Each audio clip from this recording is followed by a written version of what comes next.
Welcome everybody. Episode 7. We have glitch.exe in the motherfucking building. Perr Perr Perr. Yeah. We also have Shield going with us today. He is on his phone today. So, disturbance with the little audio, but we'll be working on it. We'll have everything fixed by next week. That's right. So I'm here with y'all today.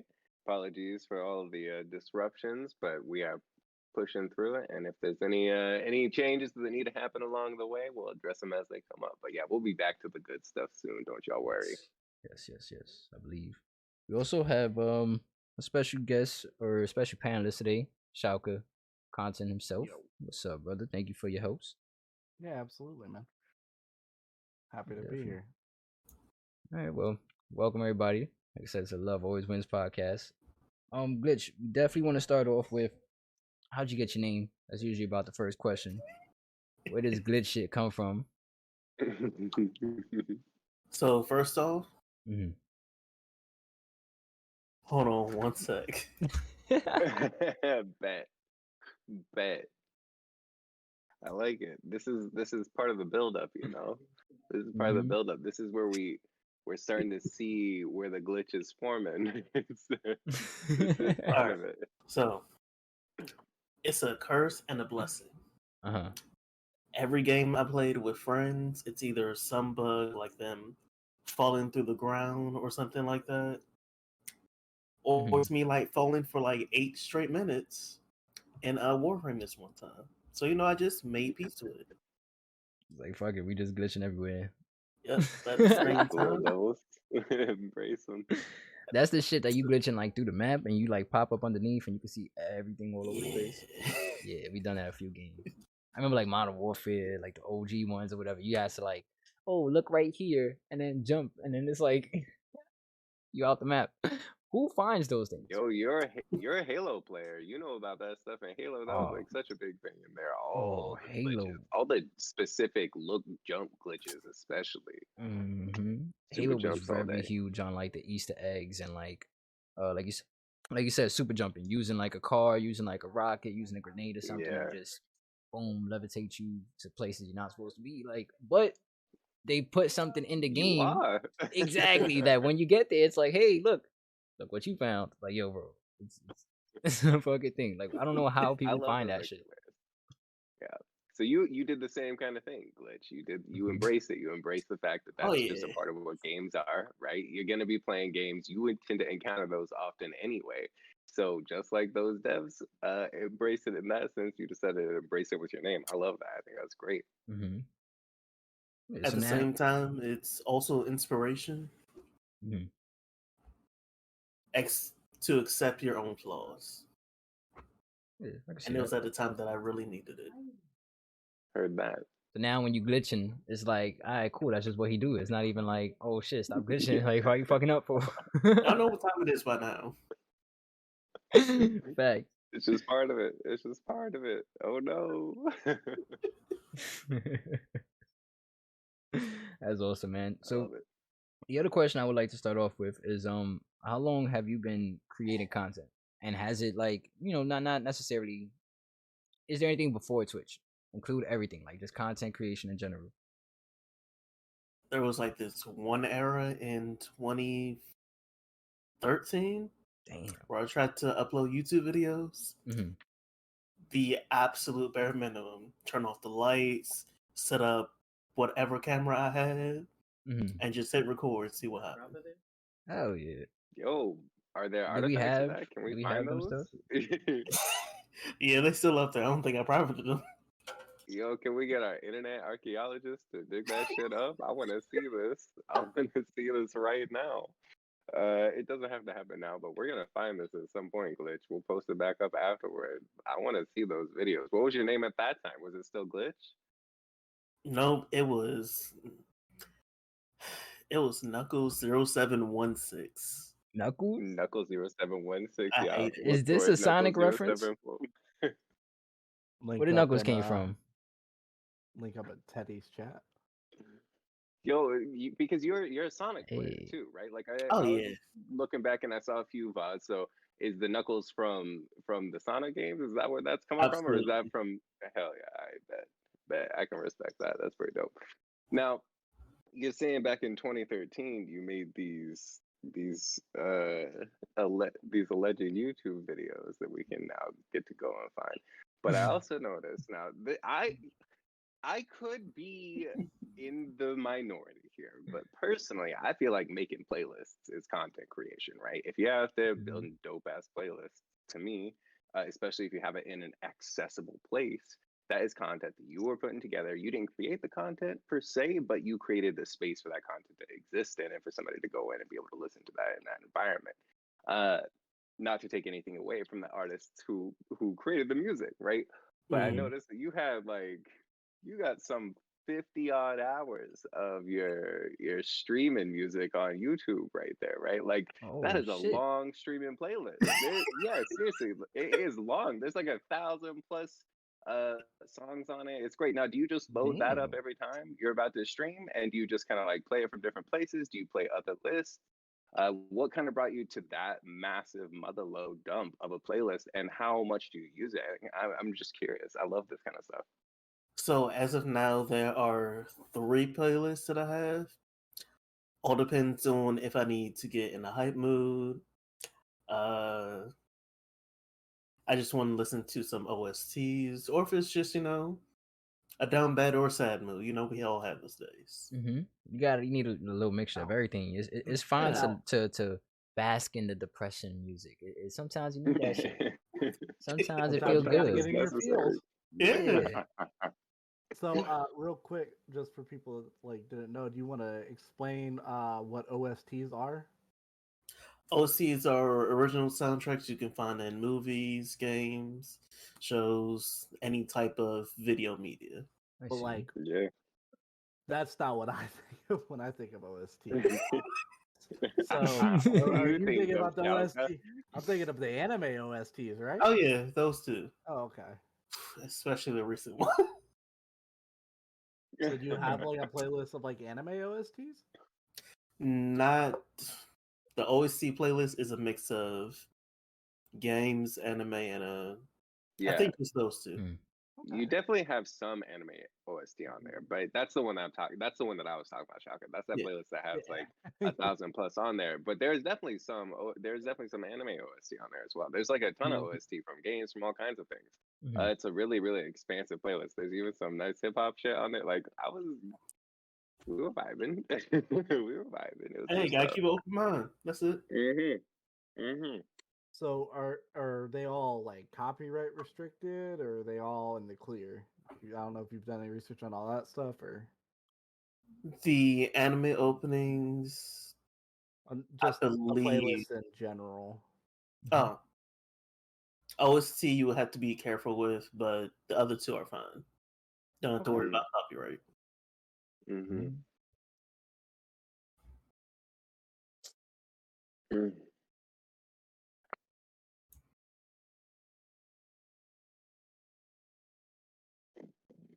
Now, with the platforms you have available, mostly what I see is TikTok, I see Twitch, I see some Twitter. What all do you use? What do you actually use, and why do you use it? Because I'm in a period right now too where I'm just coming into this kind of stuff. I'm just pretty new to streaming. I never really use social media. Seriously. I am very much like somebody's old dad who straight up, if you need to get in touch with me, you have to text me multiple times and call me and leave me a message, and I'm probably not going to answer it. It's a whole thing. You can't just hit me up on Facebook or Instagram or something. You gotta that's a different kind of thing. So I'm learning this. And I'm putting my feet into that water. So I'm curious what tools you have found useful for your purposes along these lines, and kind of what I don't know, characteristics you're kind of developing on those different platforms. Because when my head goes there, I have all kinds of ideas, but I'm very open and very willing to kind of hear everybody's ideas on it and see if that helps me generate my own. So please. So with Twitter, you'll get me with how you'd expect on a stream just throughout the day, but it's also interacting with other content creators or bigger creators that I've looked up to and been inspired by. or just sharing, fun things like that.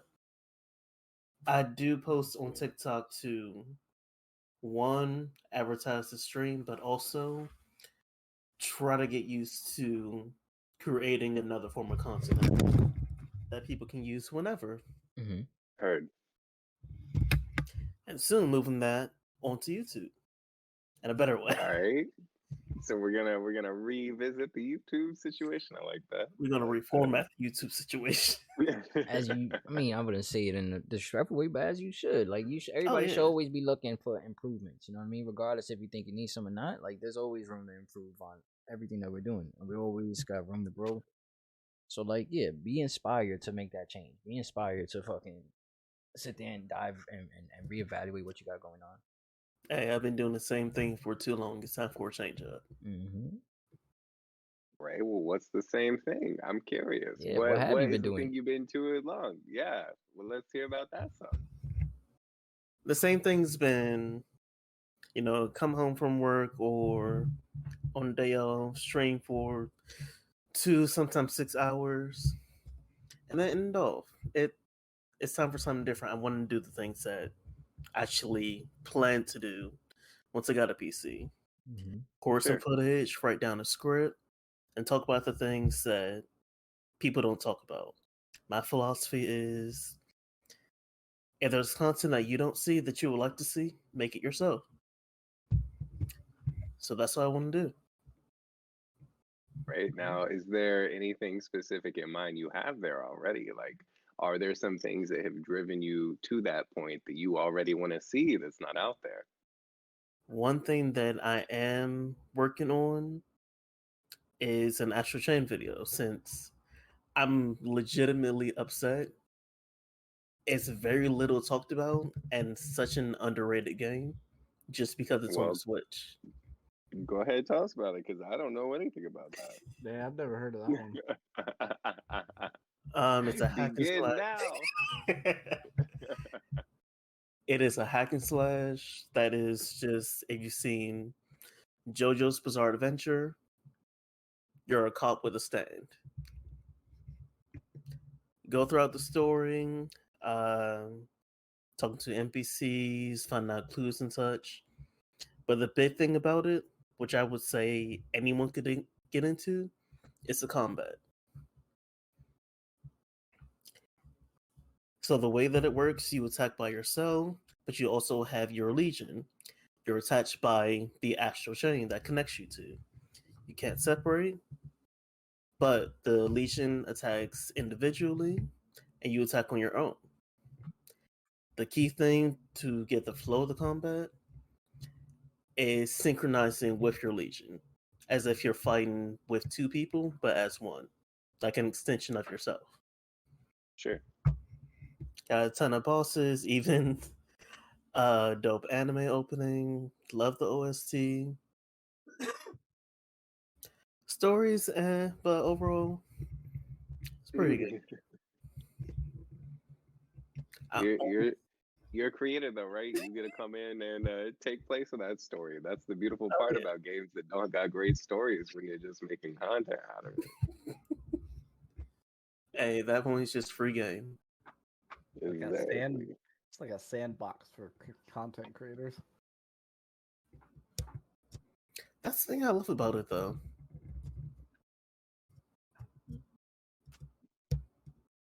So, are you big into like just hack and slashes, or like what other games or genres do you enjoy streaming? Or I'd say the only shooters I've enjoyed are Overwatch and Doom. Mm-hmm. I saw on your thing there's a Tenno. I'm like, Warframe's technically a shooter. I just don't see it as a shooter. How come? What's the difference between that and a shooter? Yeah, plus it feels more like a character action game, like a hack and slash.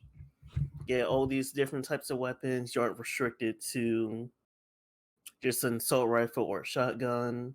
And the thing that I find the most enjoyment about it is the abilities all the Warframes have. Mm-hmm. And in a weird way, it feels more like an MMO. Yeah, there's So definitely a grind aspect to it. would you categorize like Destiny into that same realm? Cause that's more like the RPG shooter type games or something like that. Is that even a category? I would say so. I played I would about definitely say Destiny falls in that shooter looter category. Is what it's called, right? It's Yeah, the shooter that and looter. Borderlands are probably the two big ones. Yeah, but there's a few of them. There's a few of them out there. Outside of that though, like Warframe, I don't know. I played it for a moment, and I do feel like the combat felt pretty reminiscent of Destiny. Yeah. But outside of that, I couldn't really tell because I didn't play it long enough. There's also But that's another definitely one. at the time what it was giving me feels. There's another what? Another Like Warframe game? shooter Or another looter looter. type thing. Sure. What was the what's the name with like they're like cartoon characters almost like Arcade Again. Arcada? Arcade-ageddon? Is Yeah. that what you just said? Yeah. Maybe. It was a Man, Zach, you're refit. just throwing out all. Are you the talking World about Corner names. I Borderlands, love which it. is Nah, so it was like they look like almost little small people, like little cartoon type guys. Like it looks like a more friendlier game, but it's a similar type. Like we're gonna run through this dungeon over and over, collect loot.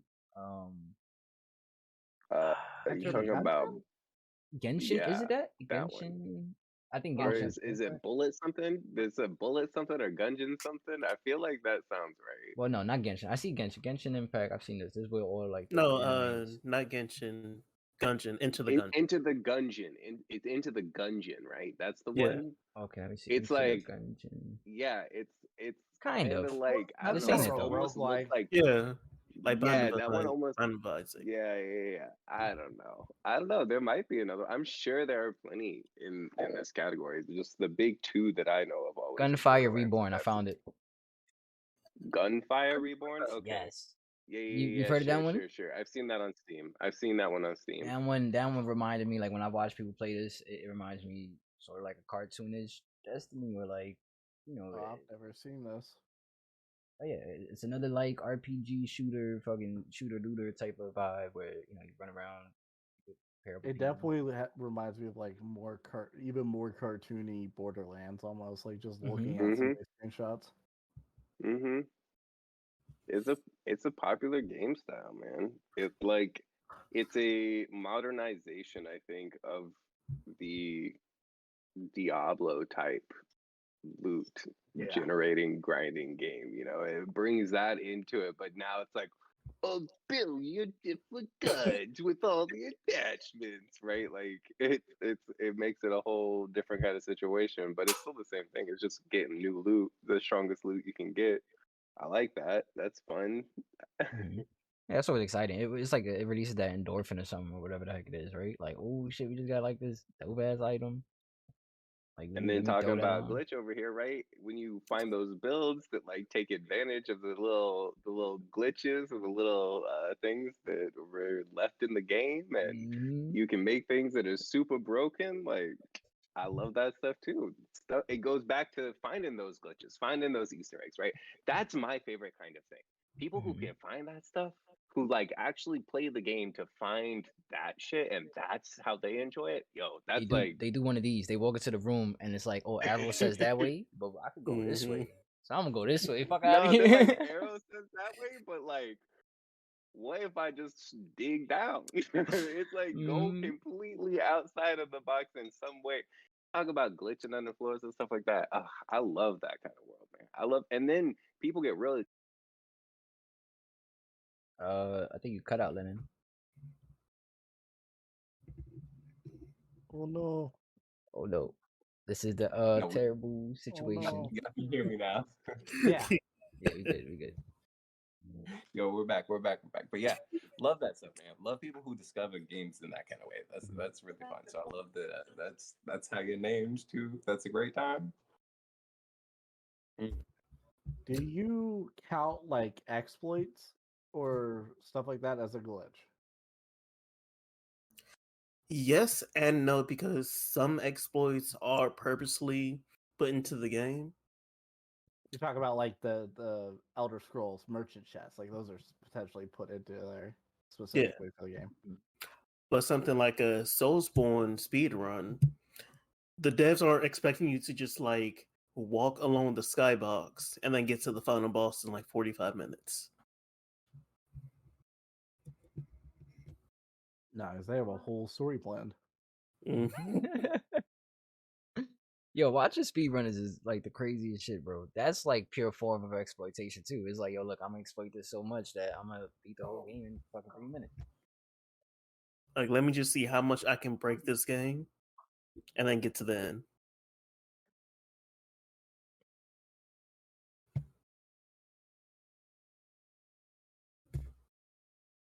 So I want to touch back a little bit on the Warframe because I did enjoy Warframe for what it is for quite a while. What was your favorite Warframe? From the base game, it was Chroma because he was a dragon frame. I hated his 4 because it was just a turret. Just let me put on the dragon skin and just run around. But nowadays, it's Gauss or Gauss. Give me any type of speedster, anything, and I'm good. Yeah, I don't know that one. So, out Warframe, he's just the flash of the cast. Runs them fast, does AoEs, has up to 90% damage reduction. 90% is insane. Yeah, for a speedster. Yeah. He's like a speedy tank, and I love him for it. And all his weapons are just his assault rifle shoots rockets, and his pistols shoot rockets as well. But before they took out self damage, I would kill myself every 4 seconds, guaranteed. What? Running around too fast, making huge explosions everywhere. I played a lot of Rhino Prime. Oh, armor for days. So you really like to get there and be tanky. It sounds like that's a fun time. I'm into that. For me, I don't.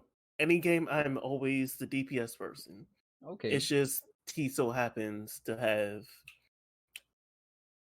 just so happens to be tanky. Heard. Get that good blend. Heard. It's like putting that overgrowth on Master Yi. I felt that. You know what I mean? My guy's pure DPS, but I put a little piece of tank in him, and all of a sudden he can't die. It's crazy. This little piece, nothing crazy. It's nice when you can stack just a little bit of survivability on whatever kind of main DPS you have, and then when you can stack it in a way that it's always just past the threshold of death, so you're like always just staying above death, and then when you can buff that in with any kind of like stuff that makes you do better when you're at low health, yo, these mechanics exist in a lot of games. Yeah, I know I have specific ones in my mind, but this is a lot of games. I love those kinds of mechanics, those fighting mechanics that you're like forced to play on the edge, you know? And my question is, what's more important then? Is it damage, is it defense, or is it just pure utility? Oh, I have an answer, but I want to hear Glitch's answers first on this. Like, I know I have very solid ideas here, right? But Glitch, I want to know what your thoughts are, right? What's the most important? What did you say? Defense, DPS, or what? Yeah, either tank, DPS, or just pure utility. Sure. DPS, hands down. I will always forgo any type of survivability, even if it's like putting on this item that gives me the damage buff, but I take more damage. I'll always go for that. Doesn't matter how many times I die.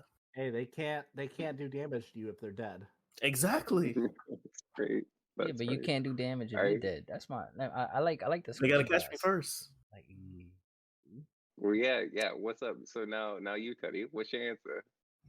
It depends on the game. It's 100% depends on the game. Cause like when I play World of Warcraft, I'm tank all day. I'm gonna out DPS you as a tank. Like that's my goal. I want to sit there and fucking be that broad, whatever the hell. But like League of Legends, I definitely like those carries, bro. Like I don't really like play the tank in bullshit games. Well, this isn't about what you like. It's what do you think is the most important? That's what Shaka asked. What do you think is the most important, right? Depends on the game. Because I have very different answers if it's what you like most, right? If it's what you like most, that's a totally different response Well, to that's what I'm me saying. It also than what depends I on the think is game most because like important. a DPS can't do shit solo in World of Warcraft. Whereas like with my tank setup, I could go and do whatever the fuck kind of content I want. Like if All I'm right, strong but enough. let's go back to that. Can you in World of Warcraft run a dungeon without any DPS? Versus can you run one without any tanks? Versus can you run one without any supports? Because Nah, I the feel like tank is that like gives the you only the one. answer then in that case, right? Exactly. So Yeah. the So tank like you it have to have. depends on the game. That's what I'm saying. There you Because go. there I would prioritize a paladin or the tank. Like that's why I specifically play that character because I could worry about healing myself, doing good damage, and fucking tanking everything. You know what I mean? Like that shit is the perfect combo. But it's mainly a tank. It's you spec and you Sure. gear up tank stats and shit. So it's like that's most important to me because like there's no way a warlock is running a dungeon by himself. He's gonna get clapped, bro. He's gonna fucking do mad damage, Sure. and then somebody's gonna two shot. It's over. All right. So to answer Shauka, I have to ask a clarifying question. Yo, Does do heals count as utility? I would say they fall under the utility belt. I would not Okay, say I would necessarily answer that's the utility then. classification. I think utility is by far the most important. I think that the value almost anybody draws from any ability, any character, anything in any game, the most important ones, the most powerful things, the thing that people are always working toward are their specific utility. Apart from Glitch just wants DPS. I feel that. I vibe with that. I get you, man. I'm about that life. But like, DPS I is think dope, right? utility But you can't do is damage if you always the dead. thing that you got to do, right? Even if it's just like stun, or heals, shields, protective shit, whatever that shit is, tanks like wouldn't be shit without more tanky buffs, whatever they That are. So was to me, the it's point the I was going utility, to, Mm-hmm. because like right? Like I'm also utility because you can't just you have to have some splash of utility. You always have to have some splash something, of utility. always, no And matter the what. It's fact the that most you have important. to have some splash of utility means to me that utility obviously is the most important. Because Mm-hmm. you can't just be Exactly. like, okay, I'm gonna sit here and take damage, but it's like, well, it'd be nice if I could sit here and take damage, but also have a way of recovering my HP passively. Yeah. Or I'm gonna sit Or here and reducing the do damage I damage. take even more. Yeah. Or I'm gonna sit here and do damage, but oh man, I'm kind of a glass cannon. It'd be nice if I had an ability where I can gain some health back when I'm doing that damage. And that's where all that Mhm. utility splash comes from. So how do you clarify like a paladin with utility? Because he has many things that'll help him stun shit. I think Ret Paladin is utility, More red, like seriously? straight up. Hmm. Yeah. Red is like Just full because, out DPS, no? That's how I would look at it. but you're not tanking. You're DPS and also tanking, which is that splash Well, of no, utility. that's red. Red is like the DPS side, right? Or I don't. retribution. You know more about WoW than I do. Oh no. That's why I think we got confused. The protection, like the prot, that one is Like the tank. yes, if you went protection where it's just like, but even protection paladins, I mean, they have what? They have a passive healing. They have over time. everything. They They have shield, so cleanses, that's all like utility. debuffs. They have fucking like stun. Like that's why I could run the dungeon by myself. I mean, I could fucking Yeah. unfreeze myself. Which is why, like I was talking about the utility, like you always have to have a splash of that utility. Mm-hmm. Yeah, it's almost a trick question because in most games you don't even have situations where you would have characters that don't have some balance of all three of these things and then other shit too, right?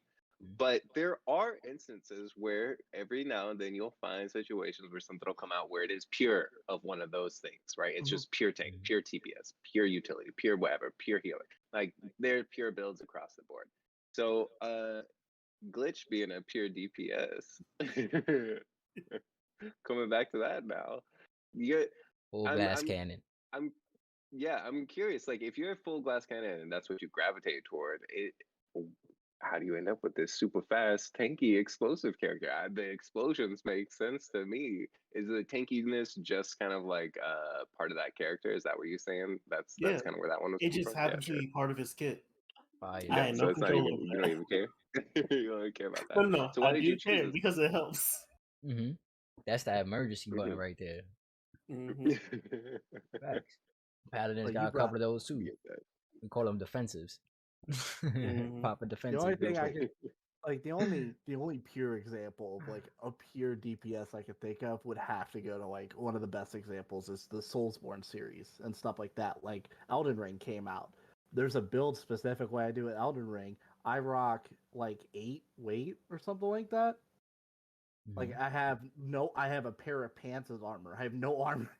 It's just straight speed. Why? And it's just so it's a super weird build. It's just You're just fisticuffs. dodging. Yeah, you're just dodging. So it's fisticuffs. You sit there and you get the iron balls or whatever, that the iron spiked balls for your hands. You do that with the bleed and strength. You use the blue dancer charm, so you keep that weight underneath. That increases your attack by like 30 or 40 points.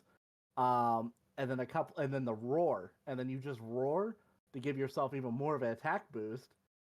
And then you just try to punch things, and then you just start punching things out faster and hope you can punch them out before they can hit you. So on Elden Ring and Souls in general, Bloodborne has cursed me with how I play Souls games now. No shield, either have a light or a heavy weapon in one hand, and some type of faith weapon in the other.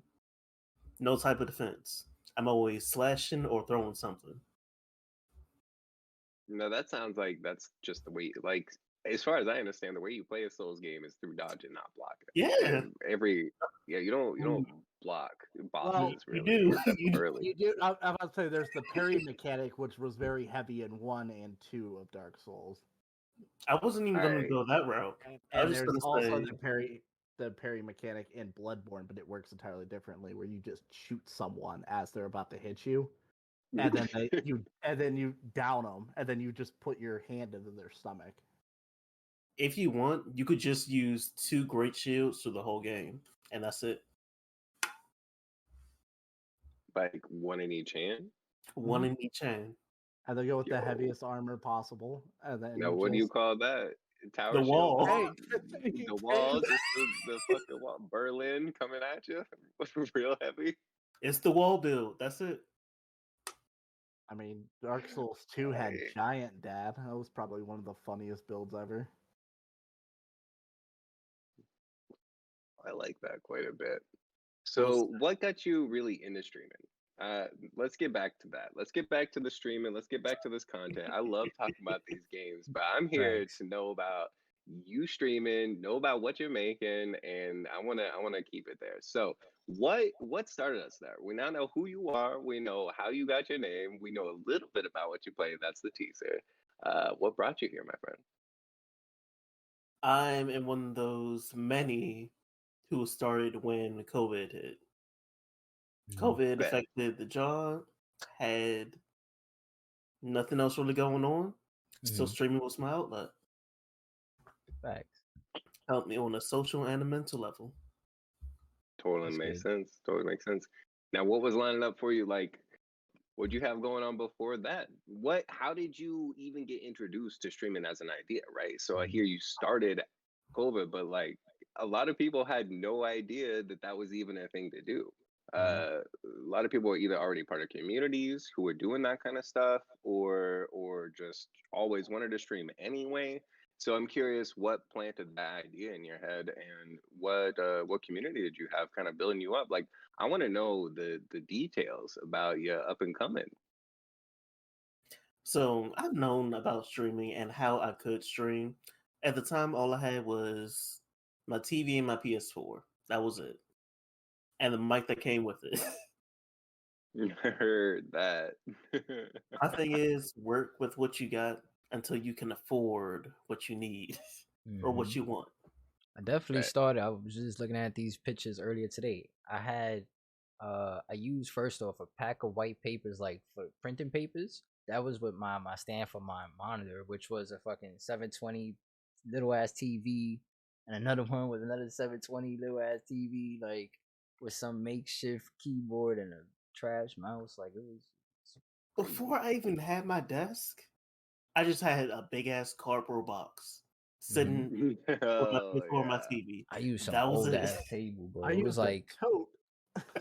The table I used, I couldn't even move my legs, bro. Like it was the most uncomfortable thing. Like it was a thing. We made it happen though. Yo, the And things little by we little, do for it's gaming fun. and Like, streaming. oh shit, we got this Hey. new thing, and you can announce it and show it off and fucking make some content out of it. I Like, feel do unboxings, whatever the heck you gotta do. Like, that's all I feel the possibilities leg if you thing. grow with I it. got long legs, and I remember having to like wrap, like awkwardly, almost wrap them around where you're hugging on the side of boxes and stuff like that. I've done that. Mhm. I'm like, I You don't want got to the sit shit there in and I front don't of want my you. legs underneath me, so I'm just wrap my legs around this object. It's like, don't So when come you in. I look like started, I'm straddling it. It's the worst. it So was with the bare minimum, cardboard Mhm. box included. yeah. I used a pack of fucking printing paper. You can't. I mean, Yeah. it worked. You gotta use what you got. Paper, y'all. Paper. Sounds like it's useful. It's kind of solid. You know what I mean? It's a nice base to put something on there. Also works in your printer, so utility. So did you didn't have a camera to start then, right? So you were just using your mic, your base mic. For a few months, I didn't have a camera. I bought Alright. the PS4 camera. I have no idea where it Heard. is now. But for a while until I And bought my PC, that was the best I could do. sure. How was that little transition when you finally did after a few months of kind of doing this, get that camera up? Did it feel very different for you? Was it already kind of natural at that point? I felt so free. The thing that I hated most is when I wanted to switch games, Mhm. and then I would have to worry about, oh, are people leaving? I got to restart the stream all over again, even if they don't. Mm-hmm. That's Mm-hmm. ruining the experience on both sides. Sure. So now I can do that. I can have. I already had overlays because there's a ton of websites that you can set up overlays without needing a PC or OBS or Streamlabs. Mhm. If That's a you little want to tip. have certain things, there's tools and resources out there. Sure. What was Yeah, like I've an seen people who set example? up their entire stream from their Mhm. phone. I was gonna say what was like an example of something you've used. It was a Lightstream. It was a free service for a while Mhm. until they switched to $5 a month. Mhm. I would go to this other site, Rainmaker, and move everything from there, as far as overlay, Mhm. to Lightstream, and then just part my phone up, have it just watching the stream, making sure everything's all good and it shows up correctly. Okay. And it would just go like it'll connect straight from the phone to the whatever console you was rocking with.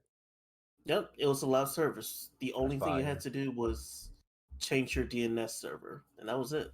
That's fire. That's dope. That's dope. So anybody out there looking to stream, if you're listening, it's not unattainable. It's pretty easy. You know, there's a little bit of equipment you need, but that equipment's pretty cheap overall. You can get pretty cheap computer, you can get pretty cheap laptop. You don't even need that. You can get a Switch and a phone, switch and a As long phone as and you a want shitty it. TV. Very Yep. minor. Phones can be Yep. very cheap. Mm-hmm. You don't need none of the fancy phones. You just go up to Walmart, get one of like the pay phones or whatever the track You phones just or need whatever. one with a camera. That's it. Nope, because you can use your phone as a camera too. I've Yes. seen people do That's it. what I'm Yes. saying. You just need a phone with a camera. That's why I mean Yep. one that has a camera on it. Yeah. And then you're good. You just really need a few things overall. Now, being good and like feeling like you're on top of the world with all your nice bells and whistles, those are different things, but you can grow into that. I feel like that's a good like growing platform too. Like that the moment you start getting official equipment, it's like, oh, I made it. Like, Yeah, It's sure. satisfying. It's definitely a satisfying feeling. And I think it definitely generates content, whether it's like content through fucking you posting something on Twitter, like, yo, we just got this. You post a picture of whatever the hell. That's all content. It all counts. When you're talking about it in a VC, like, yo, I just ordered this shit. Still kind of giving out content. Like it's some shit that people get to see you grow as a streamer. Like this is progression for you and what you're doing. Like that's the fun part. Like I've announced all the shit. It's dusty as hell now, whatever. But like I remember when we first got this, when we first got the arm, when we first got the shock mount. Like we didn't get all this shit all together. It was piece by piece, bro. And that shit like gives you something to hype up or whatever. So I like how Oh, yeah. start with nothing. Have fun with it. On That that, builds my character. That builds you. That builds a community. Mhm. on that, my favorite takeaway is I got this comment from buddy of mine and fellow streamer, Alex, commented one day when I finally had everything all set up. All it said was, "Zay, you're finally not glitching." It was streams were always pixels everywhere, lag for days. Yeah, bet. Dude, that's fucking Crusty hilarious. audio. It sounds like though you already had like people that was still in there that you made like a community for yourself even through all that, which is amazing. I wouldn't say a community yet. I'd say I made connections with some dope people. Sure. So starting out was kind of on your own with just bare minimum equipment. And how was that? You said getting your camera felt free because you could finally keep people around without having to like restart your stream and stuff. That's really nice. But outside of the webcam moment, how were your first impressions of streaming initially? Because it sounds like you didn't necessarily have anybody. I mean, it's entirely possible was there, but it doesn't sound like you had anybody who was like there holding your hand, there pushing you along. You were kind of doing it on your own for the most part. Most of the people that we've had on so far have had some kind of person around them or some kind of many people around them who kind of push them into streaming, not in a negative context, but just like, brought that to them as an idea. So I'm curious how that was feeling for you initially. I can't say it was wholly my idea. I was sitting at home. I remember my family told me, "Hey, why don't you start streaming?" I was still unsure of it because I was like, I don't have, like a lot of people say, I don't have what I need right now. But at the same time, I was like, you know what? Sure, why not? I'm not doing much else. And part of me knew that's the thing I wanted to do all my childhood anyway. So I had all the reasons to. But after that, as far as motivating myself to keep streaming, because the hardest thing isn't just starting, it's consistency with it, with anything. I will listen to music before every stream. Get that pump. Just to hype myself up. Oh yeah. Because in the beginning, to put it bluntly, it was demoralizing. You don't know people are going to show up. You really don't know what to say in the beginning, or rather, what to do.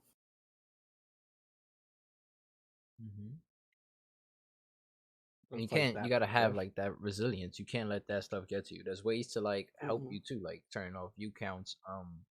What I like to do is I like to just tell people, just explain everything you're doing. Like get fucking drastic with it. Like everything you think, talk it.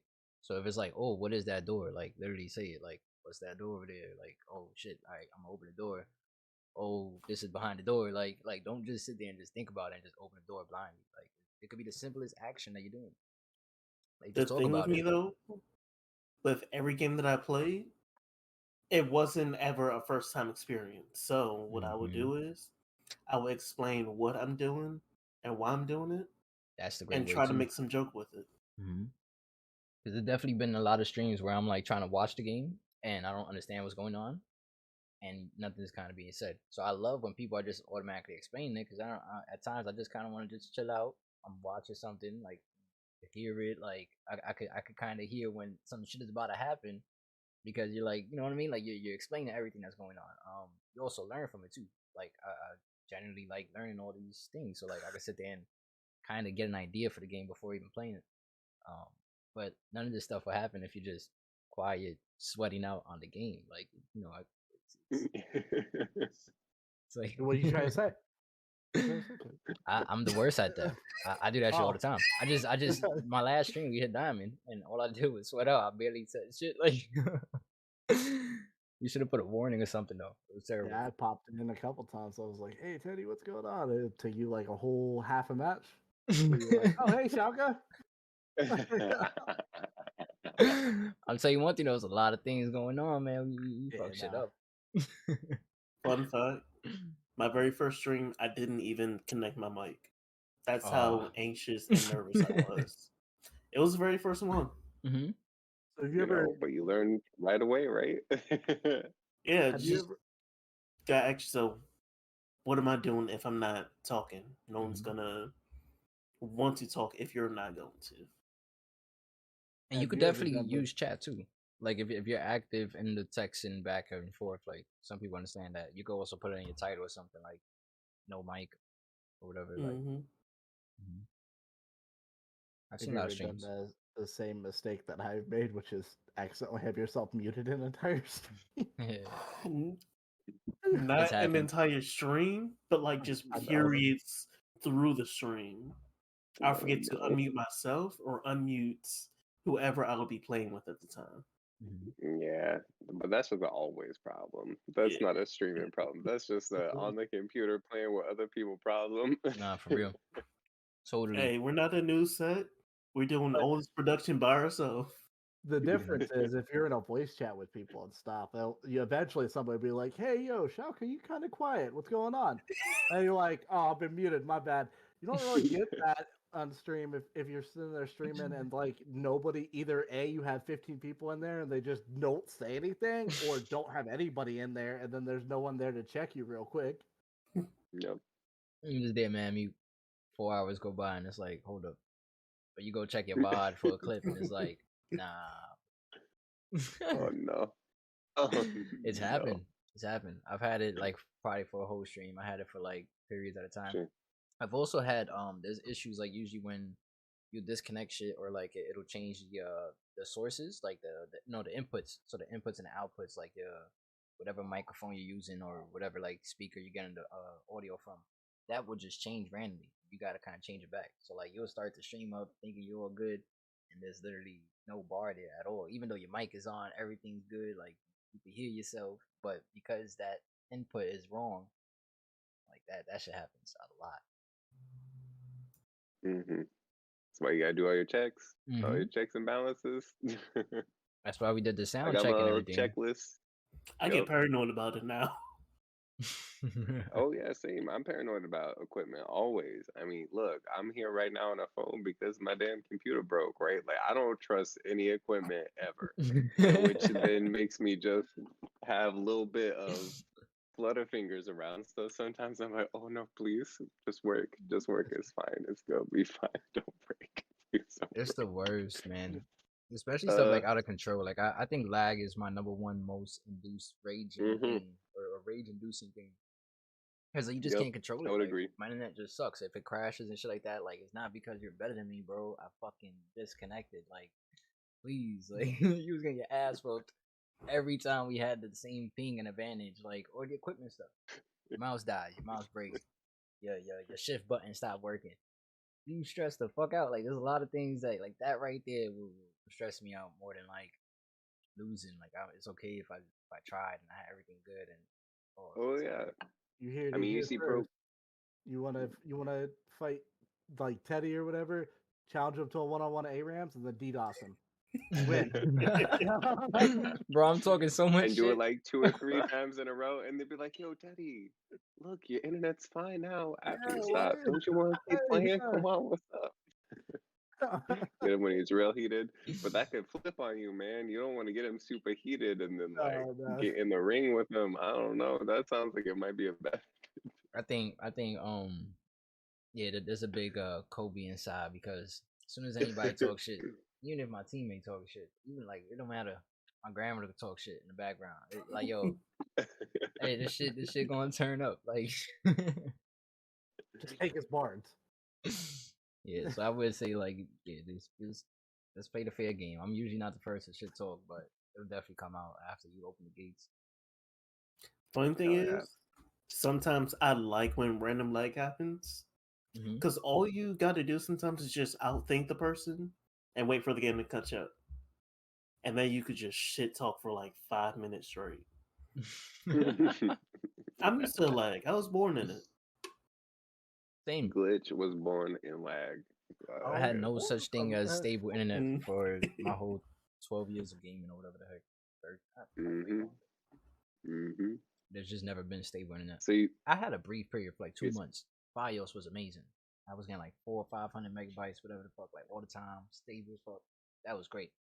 Other than that, like it's been asked. That's a lot more than I get. I only get 100. Well, I pay for 100. I get 80. Yeah, that's how that shit usually goes. That's how that shit usually goes. So what, it's been like 3 years now, Glitch, that you started streaming? Is that about right? I think 2.5 at least. About 2.5 at least.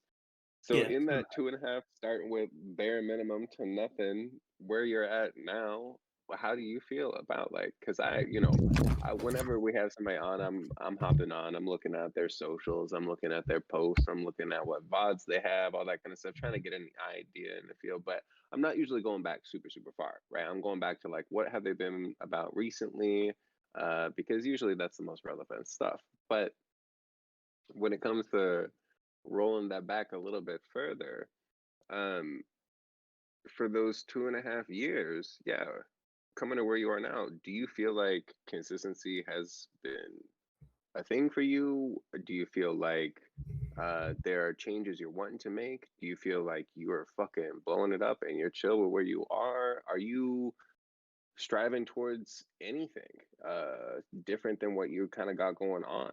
And well, how do you feel about, I guess, where you come from to where you are now? Because it sounds like and it looks like that, yeah, we're not using shit as equipment anymore, and we're posting on stuff and all this kind of stuff. So I'm just curious, your journey from start to now versus from now to wherever you want to go. How you feeling about that stuff? unsatisfied. Excuse. Unsatisfied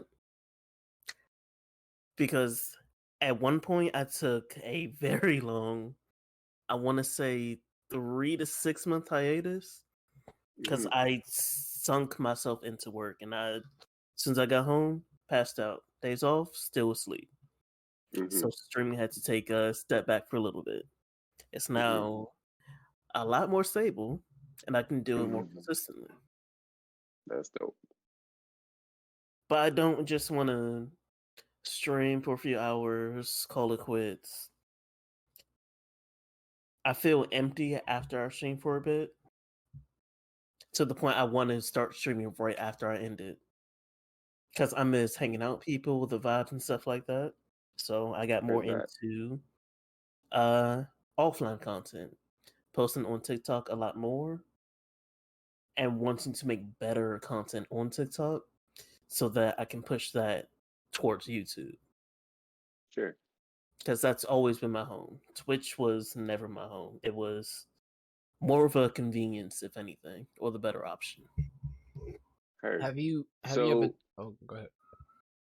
Yeah, so with what you just said and where you're sitting with that, I'm curious if you have considered jumping over to YouTube streaming, because I know that they're like, especially now, starting to pop off pretty hard. And they're starting to get some of the big following that they've been lacking, and they're starting to implement the features that they've been lacking, and they're starting to really, I feel like in the next like year or two, people who are on there are probably going to be in many ways better off, and discoverability wise, like way fucking better off than a lot of people on You're Twitch. talking about So I'm billions curious if that's compared something to you've. a few million users. Oh, it's insane. It's a big insane. And then it's just a little bit easier to like go from your YouTube like channel content to your streaming content, and it just feel the flow is better. There's a lot about it. So I'm curious if you consider that, and if not, is that something that you might consider? I have considered it, but I decided not to for two reasons. It will feel so wrong if I just either disappeared or transitioned myself to streaming only on YouTube. Because for a lot of people, Twitch is where all the streaming happens. And I know, not just feel, I know I'm not big enough to just move over to YouTube and expect everyone to do the same thing. And at the same time, as far as streaming goes, I see it as YouTube doesn't have that same type of community as Twitch does. Yeah, I think the community. I want to touch on that. I think the community is based on like whatever community you have. Because even if you was like, let's say you don't want to leave Twitch completely, I've seen people juggle it where they'll do 2 days YouTube, 3 days Twitch. They'll format it in however which way. So have you or have any interest in maybe doing something like that, where it's like it's split up. I think that could be a way that you don't abandon the Twitch stuff, but you also get, you know, the growth through YouTube. But you can funnel between both. I've seen people do that, and I've seen someone recently lose their account and have to move over to YouTube because they had not many options.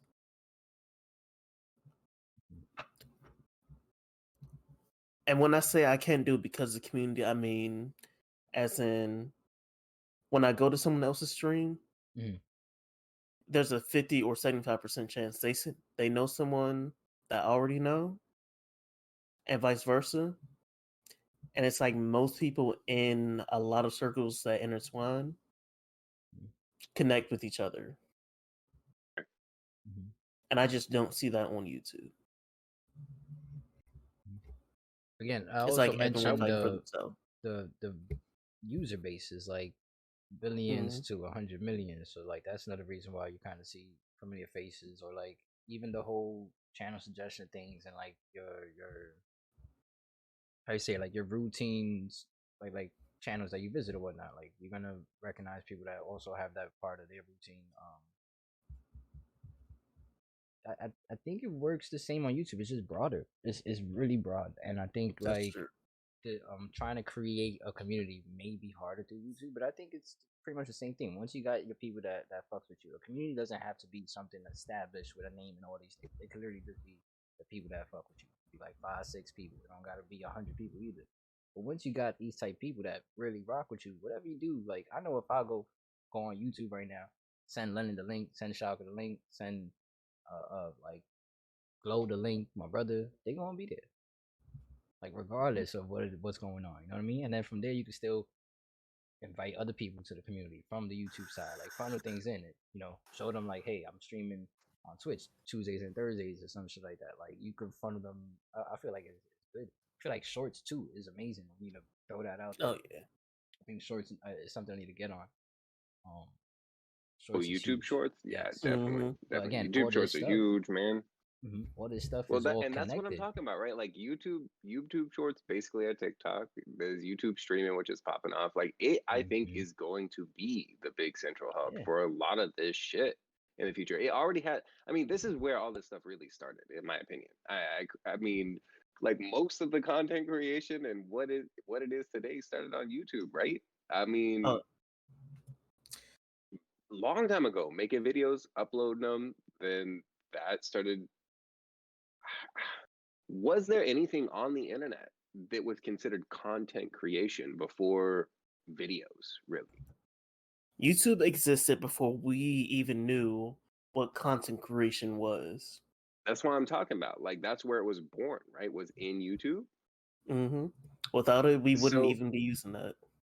To me, if YouTube has maintained its integrity from start to now, you know, with a lot of trials and tribulations in between, but it still has maintained that we're really only doing one thing, which is providing people with videos.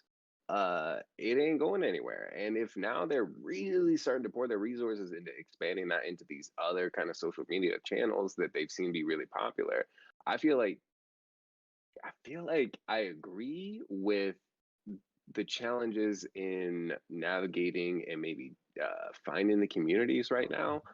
But I also feel like there is great potential for YouTube to be like the future place. I don't know for certain, of course, but based off of how shit's going, and all this to say, I don't think Twitch is ever gonna die. I don't think that TikTok's gonna die. It's just, well, maybe if people are watching YouTube videos all day anyway, and then their little boop person they stream pops up, and then boop new TikTok pops up. You know, it's like, or not TikTok short and all this kind of stuff. It's like, oh, I don't even have to leave my screen. It's all right here. That's a different thing. That's the main thing. I do have to disagree that the point of YouTube retaining their integrity, because as soon as they were bought out by Google, everything changed for the worse and sometimes the better. those were the trials and tribulations, and Mm. I did use the word integrity. Probably wasn't the best word. What I meant to say is that it's stuck around and it's been the same shit and it's still here and it's gonna still be here. That's more. Yeah, integrity was probably not the best word there, but If my information's correct, they did just get a new CEO or president. sure, So I do want to see how things are going to be for a foreseeable future. That's going to be definitely. interesting. Hope for not another apocalypse situation, man. That was another time entirely. Like I said, it's been a long history. It's been a long history. I've been always just a bystander watching it, but that doesn't mean that it's that I don't see it. It's there. It's happening in front of me. Mhm. Haven't been a part of it, but man, yeah, it's been wild watching things like YouTube grow and just content creation even be a channel that people can work in is fucking dope to me. Uh, so probably not going to move to YouTube. Staying on Twitch. Keeping up As with the far as TikToks. streaming Getting goes. those popped out. Definitely. Any other expansions that you might be planning on? Apart from and all this to say, I understand the YouTube one is a big thing that you're moving toward. Any others? Any other channels? Any other things kind of that you've got on the back burner as ideas that you haven't presented yet? If anything,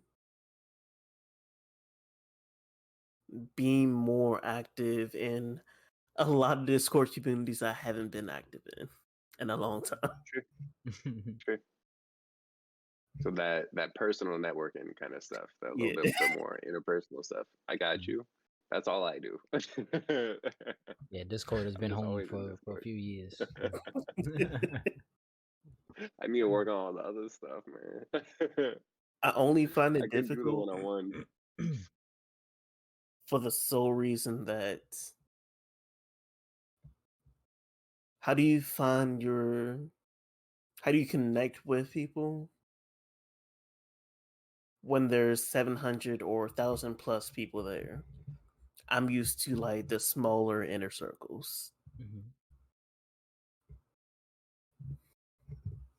I mean, I just would address the suggest. people as. Go ahead. I would suggest two things. I would suggest like popping in the VCs, vibe checking. Mm. That's one thing, especially if they're familiar faces.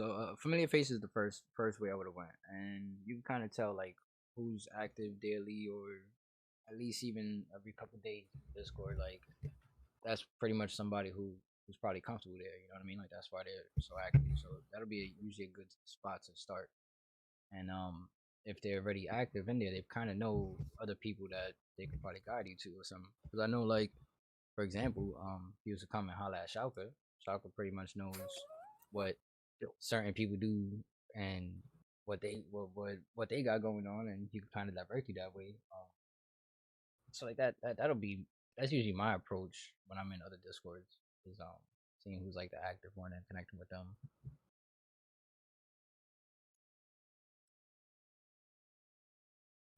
Another approach that I've taken personally is like there's a lot of these discords, like a lot of them that I go into, where a lot of them have a like a now live or live now or whatever, right?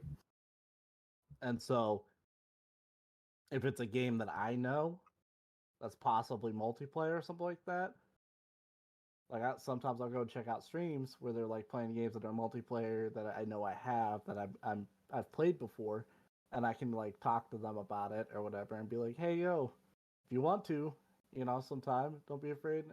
If you need another teammate or whatever, and that's if the vibe's right. I love doing that just for the sole purpose of playing games with more people.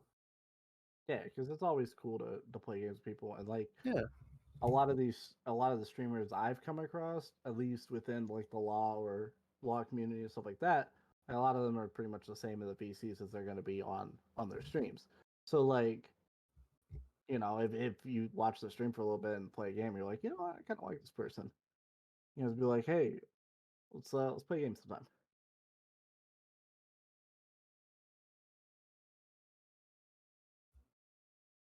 I don't know if that's a weird approach or a different approach. It's just my approach.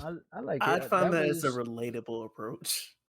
I think I've done that, like especially early on, to meet a couple people. That's even like how I met mm, I wanted to say Zuko, but I actually met Zuko. They were playing already, and then I jumped in afterwards. So I mean, I guess it counts because you jumped in the first time. But again, finding games that other people are playing and trying to get in there, see if they playing with people or whatnot. Like, Well, you know. I'll say an example. For me, it was Teddy. I knew I played League of Legends. I played League of Legends a couple times. I've always wanted to get better at it, and Teddy was nice with it. So I was like, "Yo, hey, if you do an ARAMs or anything like that later, where it's like more of a laid back scenario, like, hey, let's run some ARAMs." And I'll invite the shot of everybody in my friends list. Don't add me because you're gonna get spammed with invites. I promise you. As soon as I jump in the lobby and I'm like, I need people, unless it's some sweaty shit, and it's usually just me and like one other person that I probably agreed on to already. But like, I'm inviting everybody, bro. I'm fucking I think that's how I am even with if you Overwatch. AFK, I'm inviting you because you might just have your shit minimized watching YouTube and you gonna get If the I'm ping. playing a game and it's not ranked duo, I want to play. For real, bro. It's fun. We get busy, man. We generally have fun. It's good vibes, man. And at the same time, we still gonna be toxic, competitive. We still gonna talk shit. Like, so you get a little mixture of everything, just when necessary.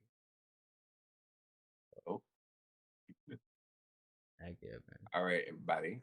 That does hit our first hour mark right now. Parents. So basically, at this time, Lich, we just like to give everybody a short little break. You need to use the restroom, get yourself a drink, anything like that, great. But it just basically a couple minutes step aside. It's also a nice time for us to put a little break in the audio podcast. So I will take advantage of this break and I will be right back, yeah? Yes. Same here. Right as well because I want to work out my shoulder. No problems. I pinched a nerve or something like that in like my left shoulder blade.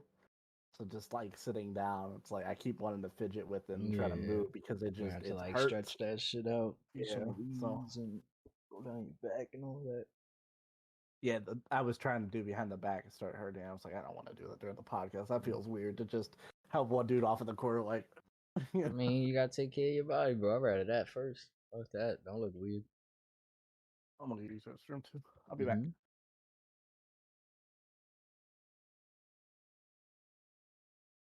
Oh, this one's fun. This is dope. This is good vibes, man. I love it. Kind of already took my break. Lady brought me some food. It was amazing.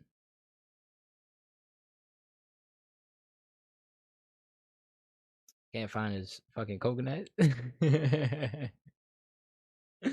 Which Kingdom Hearts is this? Oh, KH1. I see. Yep.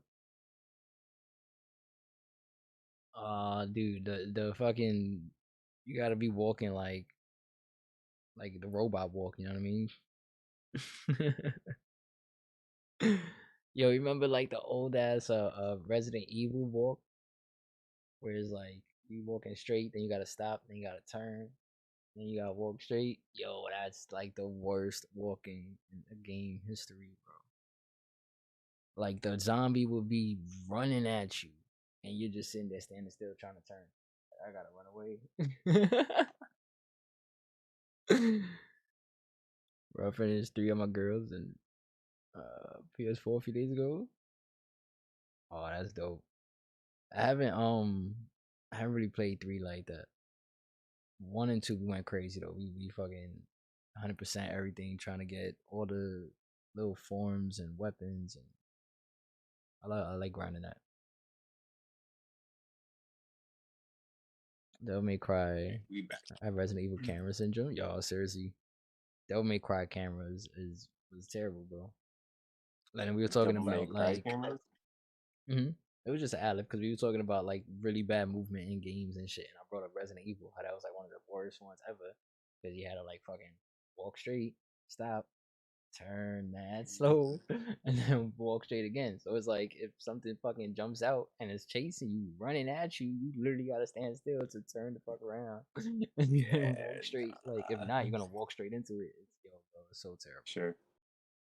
It was so terrible.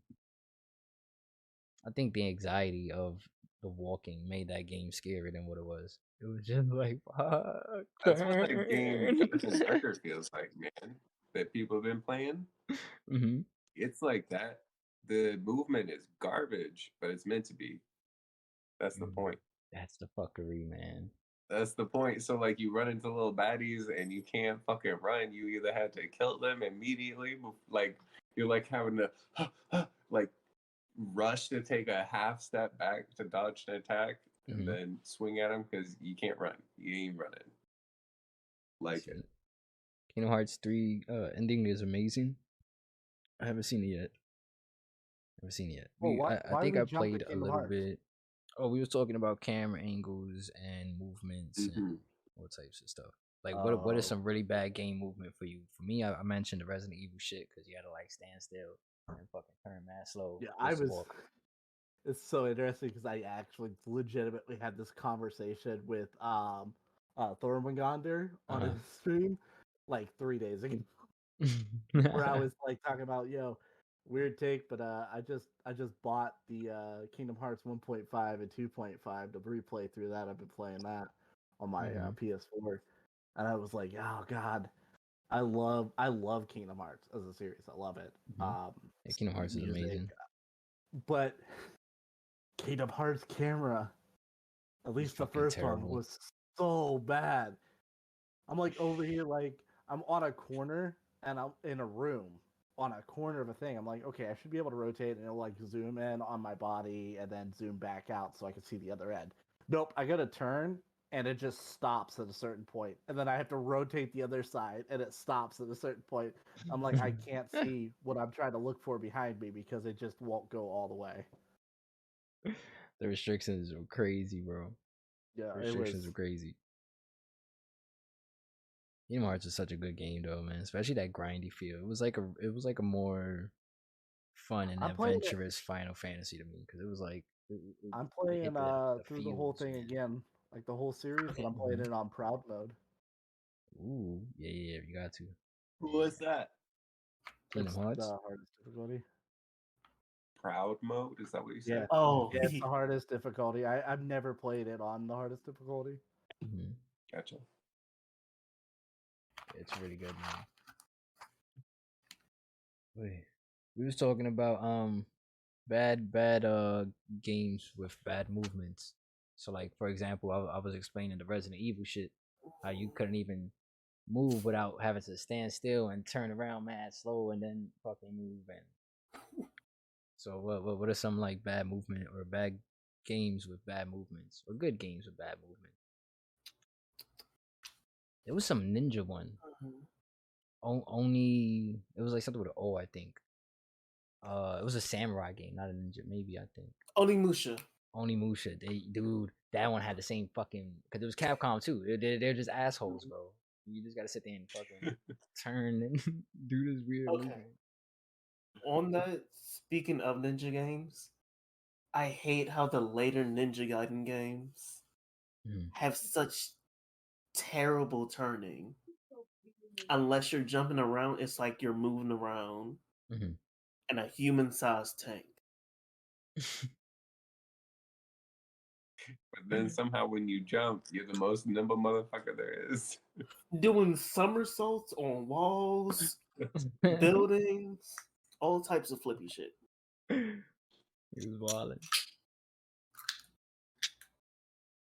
I haven't gotten into like a lot of ninja games like that. I've seen a lot of people playing them though. They're hard, man. I think if anybody likes hack and slash style games, they would probably enjoy those. They're real fast paced. They're just like super combat oriented. Yeah, I like. Hades came out. That one kind of just took a lot of what made those kind of games great and put it into it. I've actually still never played Hades. I've seen a ton of people play it. It's a roguelike hack and slash. Yeah. It's many things, and it did it all right. And it integrated it all really, really well. That's dope. I love it. Yeah, the one I like that's the one most. Of those games that like they made a stamp of. That's like a good. You need to keep that one around. And just maybe even make a few more. Yeah, Follow Hades this was one really up. good. You'll still hear about it like 15 years from now. Yeah. Somebody will call it like a Oh cult yeah. classic or something. Heck yeah. I really enjoyed the Devil May Cry series. I didn't get into it until 4. Oh, weird one to jump into. Which it was still cool because it was different because it had like the guy with the arm and shit, right? Mm-hmm. Yeah, so And it's for like that, he was my favorite. We were talking about like exploited glitches and stuff like that. There was the exploited Devil May Cry, the jump exploit or whatever, right? It's like a whole combo you could do that was an exploit that wasn't initially intended into the game that allows you to like free fight in the air. Yeah, you just kind of stay in the air forever. And you could like bounce your gun off, like bounce you up. A lot of shit, yo. Devil May Cry was amazing, bro. The Nero Demon Arm is fire, bro. The Nero was amazing. Nero was amazing. I totally enjoyed part 4 because I totally enjoyed the whole series, but y'all didn't get a chance to really experience Dante. Like, fuck out of here. People that jumped in at 4 don't understand. Like, this man is the son of Sparta, bro. Like, there is no better characters. Yo, my man's was like, yo, the whole him dying and fighting Virgil on some Yon Yasuo shit. Like, all of that was amazing. The furthest I'll go back is 3, but not 1 and 2. Oh, really? You don't like them? I know 2 is god awful slow, but 1 feels like so far back. I'll be playing it, and I'll be like, damn, I wish I was playing Devil May Cry 5 right now. Yeah. It's hard to play the old shit when the new shit is around. It's only when you didn't grow up with it. Yeah. Yeah, because you go back and it's like, what the fuck is this? Why is this like? Why can't I do this? It's just it's a time. Like, dude, there's one specific part in 1 where it's like a jumping part, and again, camera angles suck ass. So there's times where you gotta jump like backwards, and you gotta wait for the camera to turn before you can know where you're landing and shit. Like, oh, that part I know was so triggering, and you had to like double jump certain parts and whatnot like that. That was just terrible design, 100%. Like what was it? Monster Rancher 1 and 2 DX came out on the Switch, and I was playing it, and I'm like, I remember these games from my childhood. However, if I didn't have these games in my childhood, I would think this is a very boring game. No, for real. For real. That's like a lot of these older ones. Like, even like StarCraft 1, I try to like dabble with that again. I was like, what am I doing? Bro, StarCraft 1 was the first time I really started breaking night playing games. Like, but now I look at it and it's like, game. Why would you play this? Like, what the? StarCraft was my first PC game I ever touched. Yeah. Zerg Rush all the way. I'd say the series that hit me like that most is when the Crash Insane Trilogy came out, because I never played any of the Crash games until then. And then it was all this talk about Crash is the Dark Souls of platformers and stuff like that. See, I jumped into Dark Souls weird because like people had been playing Dark Souls since like Demon Souls stuff like that. I never got a chance to play Demon Souls. I jumped in at Dark Souls 3. Okay. And then I backtracked and played through everything and beat everything with any possible combination I could think of. But I started with 3. My Souls journey started with 3. After I didn't get past Eudex Gundyr from 9 p.m. one night until 7 a.m. the next morning. That's how long it took me, because that was my first Souls game. After that, I didn't play the rest of the game until I got into Neo, beat that, and like, okay, maybe I can beat Souls games. Went through Bloodborne, Dark Souls 3, Sekiro, Neo 2, then Elden Ring, and Code Vein. You didn't go back to 1 and 2? I did not. All the criticism behind 2 kind of got me. Don't listen to the criticism because people want 2 to die. 2 was one of the most. A lot of the mechanics you see that came out in Elden Ring, like the dual wielding and all that kind of stuff, that was all mechanics that sponsored from 2. See, that was like, hey, 2 is coming out now. This is the new feature. Yeah, 2 was where the power stancing with 2 big swords came from and stuff. People did not like 2 because they felt it was an unfinished game, which I get because the creator of or the dude that was behind the design of 2 wanted Dark Souls to die. Like that's the only thought I could think of because they immediately fired him after 2 came out. And then hired somebody else in, and then the DLCs made 2 great. See. So just play 2 with the DLCs. Yeah. Skip the bullshit, go DLC. Yeah. Yep. Knowing that, it's crazy how much people hate on it. If that's where Power Stanson started. Yeah. Started in 2. Dude, what's wild? Y'all want to hear some crazy fun fact? Go for it. No Dark Souls, no Sekiros, no Elden, not one. Same, boy. Same for those who can't see me raising my hand. Not So, one. my question is why? I enjoyed them. I generally like watching them. I generally want to play them. I probably will pick up Elden Ring on some sale or some shit whenever that happens, but I don't think it will like anytime soon. Like that shit is a great game. Yeah, it's a lot of other shit to buy, man. I wasn't adding that one to the list. Plus, like a lot of games I play are really grindy games, so like it's hard to separate the time to bang that out. And I know I didn't want to dive into it. Like I know it'll suck me in and it'll be over. Like once I get super hyper fixated on something, it's like, we'll be stuck on that. I think it'll be fun though. I definitely want to try this Elden Rings. Everything I've been seeing and all these bosses and little wolves and all these shits that are popping out, like there's speculation there's going to be DLC here before the end of the year. Huh. I can see that. Somebody found somebody was doing data mining in the files, and a new file had popped up. And when they were looking through the files, they were like, "This looks like DLC stuff." Was it about Mikola?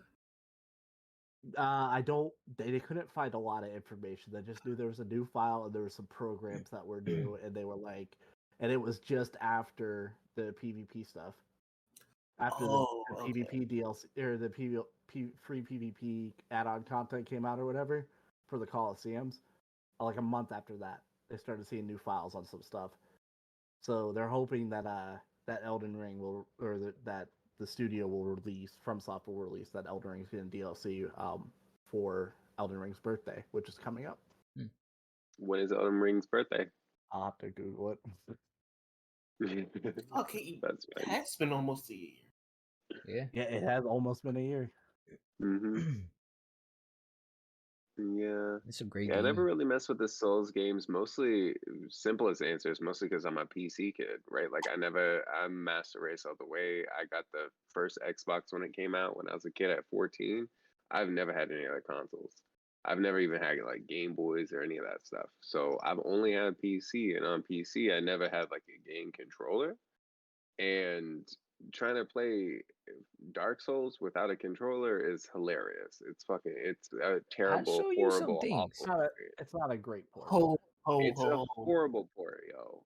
I think it's one of the worst ports there is. I played it for like 10 minutes. People play this game with like a drum or like a mat. Yo, I'm not saying it can be done. This is a different thing, Teddy. These are different things. Potato. I think people can play it, like 2 of course, sticks. with any number of things. What I'm talking about is how it feels. It feels like trash playing it on a mouse and keyboard. It doesn't matter if I can do it. I can't do it. I'm not going to enjoy it. I'm not trying to go down the street driving a beater ass car that doesn't have wheels with it screeching. Like, sure, I could. I mean, but do I want to? Hell fucking no. I'm good. I don't know. It's a different thing. So that's the biggest reason why I never had. But the other component to that, and the other more important component to that, is I just don't really enjoy action games.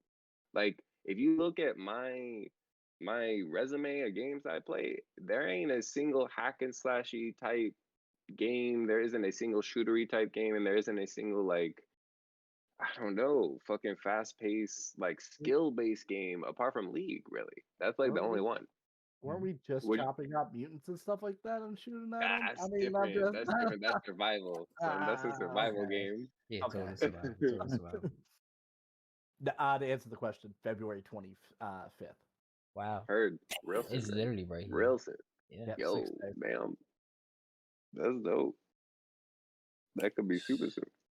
The wildest thing recently I've heard and seen is someone play Elden Ring with their mind. I seen that. Yeah, I seen that. Yeah. I seen that. She had some shit and all that.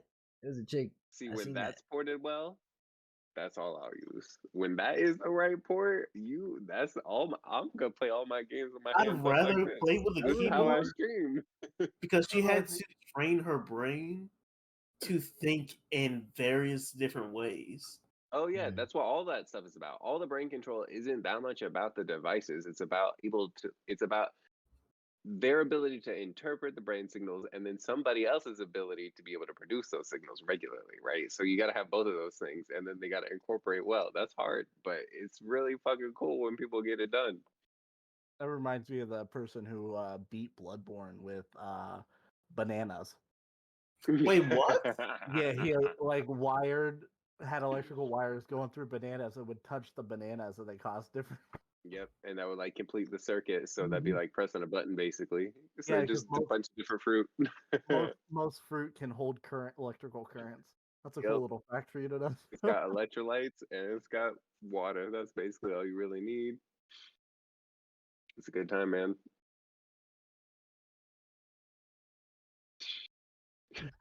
Yeah, that just broke me. Okay, yeah.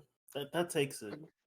So when are you gonna start posting videos for us of you playing these upcoming games on bananas, Glitch? I'm looking forward to it. This is the first YouTube video, right? Whenever I become an engineer.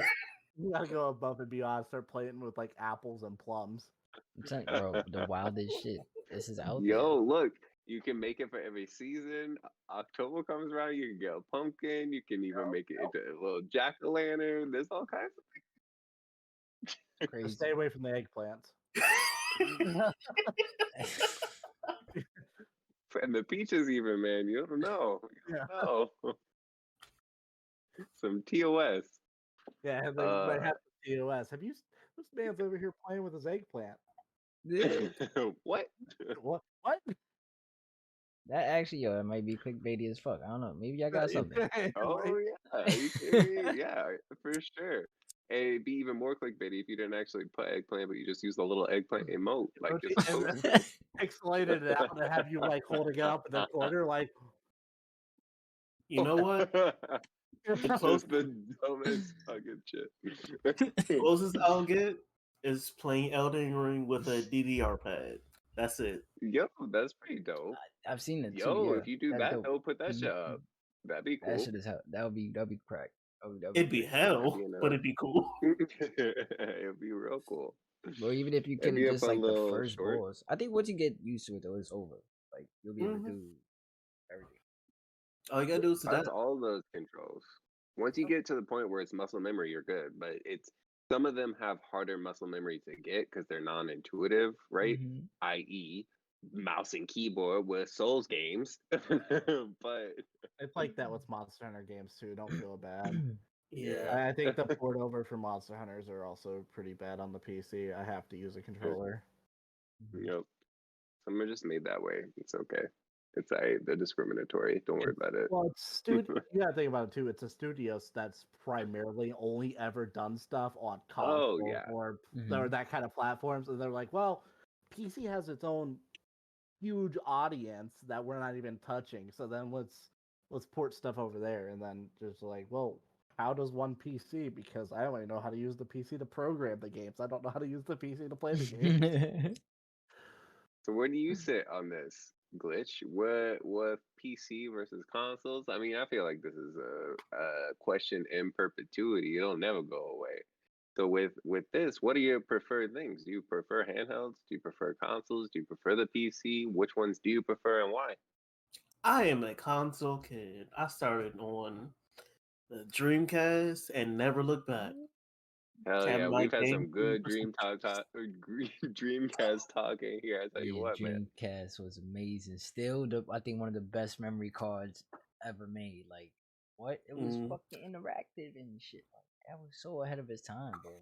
And you could. I think I just got wrinkles from hearing memory card. Oh. Yo, that's That's it. real. You I needed think those. You needed Dreamcast took those. the best No, one. I miss memory cards. same. But you Save didn't always slots. need Yo, memory how many cards. save slots you got? Yo, Memory cards are the best, and I Gotta erase always my went friends. overboard. I always I go used to overboard with have memory. I had multiple PlayStation 1 memory cards, and I just labeled them for games.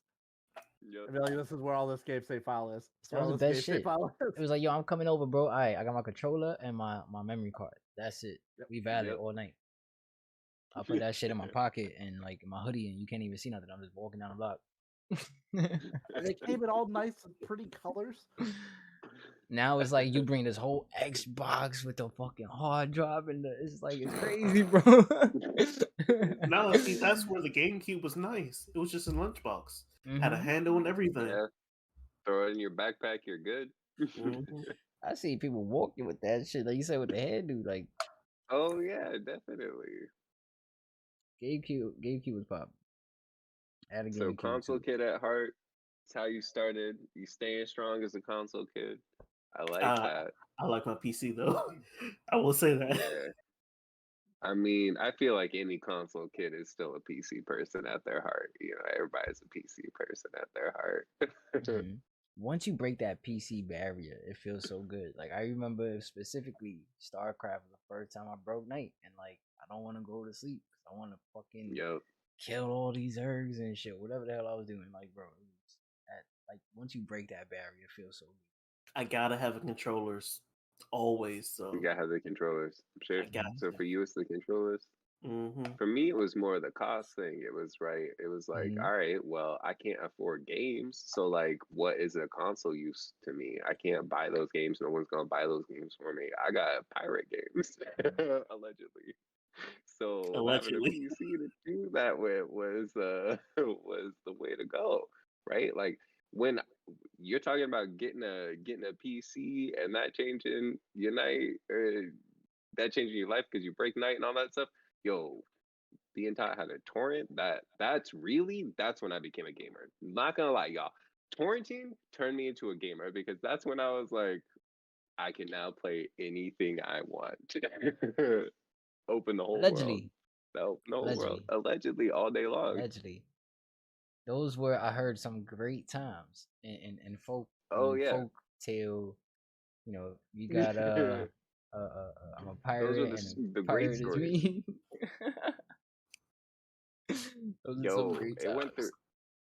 those. I remember, Dreamcast again. Yo, the Dreamcast was fucking awesome because that was like the first one that you could sit there and start playing a lot of games. You can start playing a lot of games. Like pretty much whatever fucking game you wanted to on the Where are we Dreamcast. going with It was this? amazing, bro. Like, yo, Dreamcast was so ahead of their time. What? Yo, we've come to this many times. Dreamcast was dope. And that's what I'm saying. They really got some stuff. This whole like, God, it just happens all the time. You're talking about even Dark Souls 2 having mechanics that they're bringing out in Dark Souls, whatever, with like, ooh, look, here's a new thing. Fuck out, whatever. You've already done this. This has already been done. Like, why did you take it away to begin with? I don't understand. Same shit with the Dreamcast. Like, why did you take? You had it figured out already. Why'd you have to take all these People, things away and then bring it people, back later? Like, That's people, because Sega got bad business practices. people That's thought the reason Dark Souls 2 failed was because of the the power stage system, and then they realized it was a mistake. And no, it's just the world felt empty. there you go. There it was. Like, That was the truth. so rough, man. Do you play any like how do you call them, like MMORPGs, like grindy games or RPGs? I guess RPG counts Elden Ring. Shit. Yeah, Elden Ring is totally an RPG. I mean, Yeah. like, so I guess like the multiplayer ones.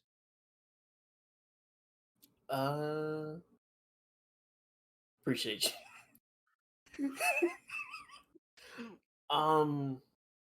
But like, what are some examples? Like for example, I play RuneScape, World of Warcraft. There's like the Final Fantasy shit. There's even an Elder Scrolls one. You got So like the closest I got ESO shit like is that. Warframe, and I played a I guess bit, Warframe counts. a bit of Final Fantasy 14. Let's see. All I wanted to do was get up to Ninja. I did that, unlocked a few more skills, unlocked Samurai, and then I just dropped it. So if you ever want to get back into 14, let me know. Gosh. I'm looking for people to play 14 with, and that's going to be like the only reason I get back into 14 is because I wanted people to play with and grind with. Because I am white mage all day, every day, Fine. and I will out heal everyone else. You don't ever have to worry. I'm good at my job as a white mage in Final Fantasy 14. That's all I'll say.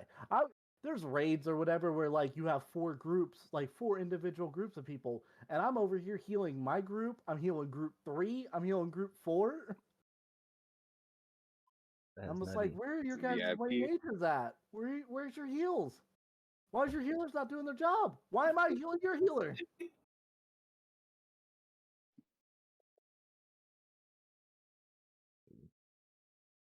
Never got a chance to really experience 14. Seen a lot of people play it though. Looks beautiful, bro. The other one that looks really good too was like, was it BDO or BSO or something like that? I never played that one either. But watching that one, like, Black what Desert the Online. Oh, bro, bro, I thought about getting into that. that fucking graphics. Let me see. Is that the one I'm talking about? Yeah, Black Desert Online is BDO. 2014. I think that's And one. go look at these graphics. And what? Oh, There, I have issues with BDO, but well, my whole shit was the I graphics was getting haven't me. played I just it, never played it. I but felt for like the my computer culture, wasn't good enough. I am glad the Fantasy Star Online came back. Mm-hmm. yo, Fantasy Star Online 2. Did you ever play the adaptation for Blueburst on the PC? I did not. Oh, yeah. There's was it Fantasy Star Online Blueburst or something like that? Was an adaptation they made for the PC, specifically for people to play the old original Fantasy Star as intended on PC. That's It had fucking dope. servers and all kinds of stuff. It was like a mod somebody made. That was the entire game. Bro, private servers were fun as hell too. Like what? Like I was into It was a whole private server. That's what it was. private servers are like the dopest shit. It'll be like just 18 people online. And like, I don't know, the content, the shit you could do, the way you could edit the game, however the heck you want. Like people came up with some really good ideas. I feel like a lot of RuneScape content with now was generated through private servers. There's tons of stuff that's implemented and I actually they balanced took. out some classes and stuff like that too. They were taking in community people like opinions on stuff and was like balancing stuff out. It was like listening to the community people, and they'd be like, "All right, we'll switch these rates up. We'll decrease these rates Bro, for items and stuff." it was so intensive or intense last year that somebody made a HD version or a HD plugin for the RuneLite client, which already has been approved by Jagex or whatever the heck. But Jagex didn't approve the HD shit. The HD shit came out, it changed literally the whole game into like some really good looking shit on a click of a button. That's it. Um, and they kind of like banned it at first and like shut the shit down, and then the whole fucking community rioted, bro. Like everybody went to a certain world, everybody starts putting down like cannonballs and shit and turn on prayers, like just trying to crash the server. It's mad lag happening everywhere, bro. I swear to you. And they're all just yelling like HD shit, like HD, bro. They end up passing the HD. Now it's like one of the best implements ever. You could just click the button and the whole game transforms to something way better than they designed. It's crazy. That seems like a pretty regular thing with RuneScape, though. It seems like there's been quite a few, as Chuck was saying, but then even beyond that, like major community changes that have come from basically like riots. Bro. Straight fucking like you could Google these shits. Google the Falador riot. Google the Varrock riot. Like these shits happen, bro. Like you talking like 100,000 people trying to jump in one spot. Every world you go in, you hop to every world. Like there's like 100 worlds in RuneScape. You go in there, you flicking through each world, and it is literally flooded in the same spot with the same people crashing the server. Like change this part of the game. bro. It's so fucking crazy. Even if you're So not you're like just part of the part of game it. where you won't have one. Yo, it's crazy. I know World of Warcraft's done stuff like that too.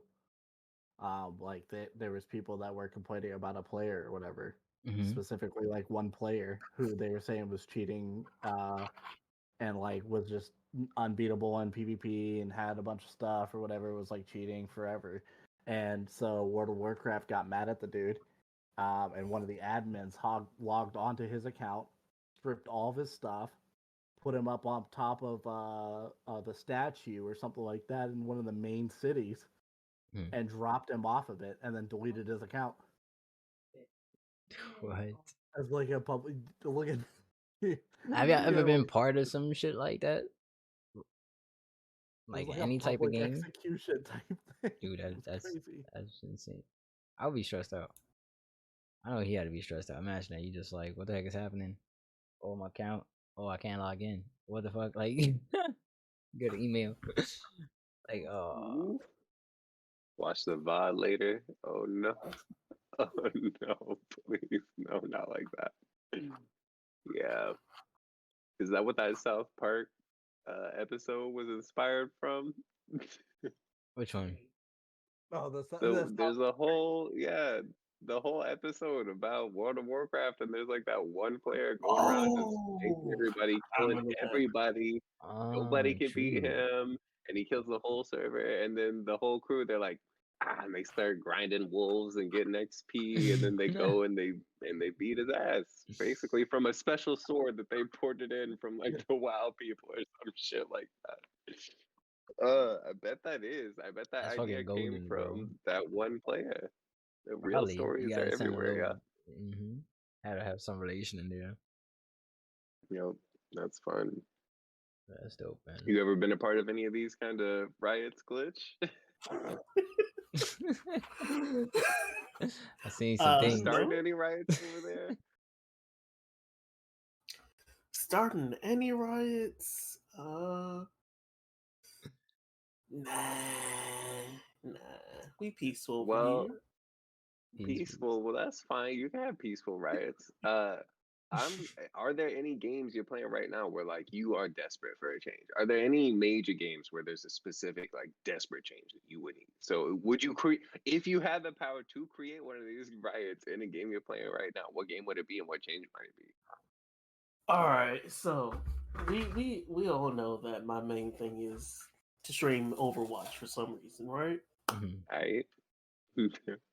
I am a Genji main at heart. Overwatch 2 was out for 3 weeks. They nerfed my man to the ground. They didn't touch nobody else. Everyone's getting buffs and nerfs like almost 6 months in. That's terrible. If it was up if it was up to me, I would ban every Genji together. We will spam Blizzard, have Genji get a buff, and like Chad is saying, give him bleed, because that is what he had in the, if not beta, that's what he had in the alpha. No, he did have bleed damage in the beta. Yep. And the reason why, it's because the devs just hate him, and people will never let this "I need healing" thing go. So I had a little bit, gotta do a little bit of correction. It was not World of Warcraft. It was Guild Wars 2. It was known as the Dark Side Incident. Gotcha. This dude terrorized people for like weeks. That's crazy. Or he just Yeah, some shit. Guild Wars 2 had a rough start. Like they did a bunch of bad stuff. They had they were making bad decisions they had a bunch of people who were playing their game, especially content creators. They had fucking huge streamers and content creators who were really onto the game. They were looking for a new thing from WoW. All of these old WoW players who really wanted to play Guild Wars 2, and then they fucked all the players over. They fucked all the players over so many times in so many different ways. Like it wasn't even just one thing that the game was bad and people got pissed off. No, they were like specifically tracking down and screwing over and punishing players for things they really weren't doing or a part of, and deleting their accounts and stuff. And then everybody was like, all right, well, screw y'all, we ain't playing this anymore.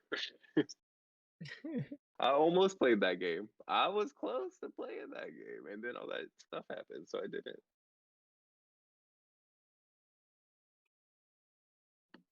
So you would riot to bring back Genji's bleed and bring Genji back onto the map for you. That would be a riot.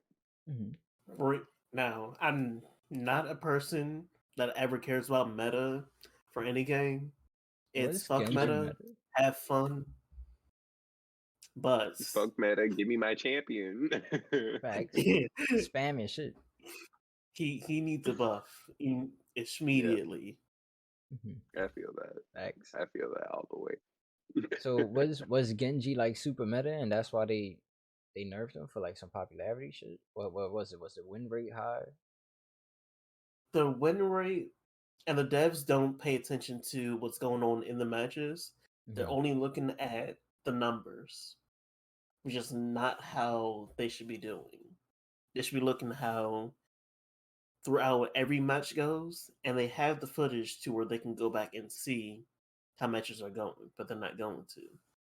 They're looking at pick rate, and it's only because he's the second, if not the most picked character in the whole cast. Man. In his entire career, he's only been meta twice since 2016.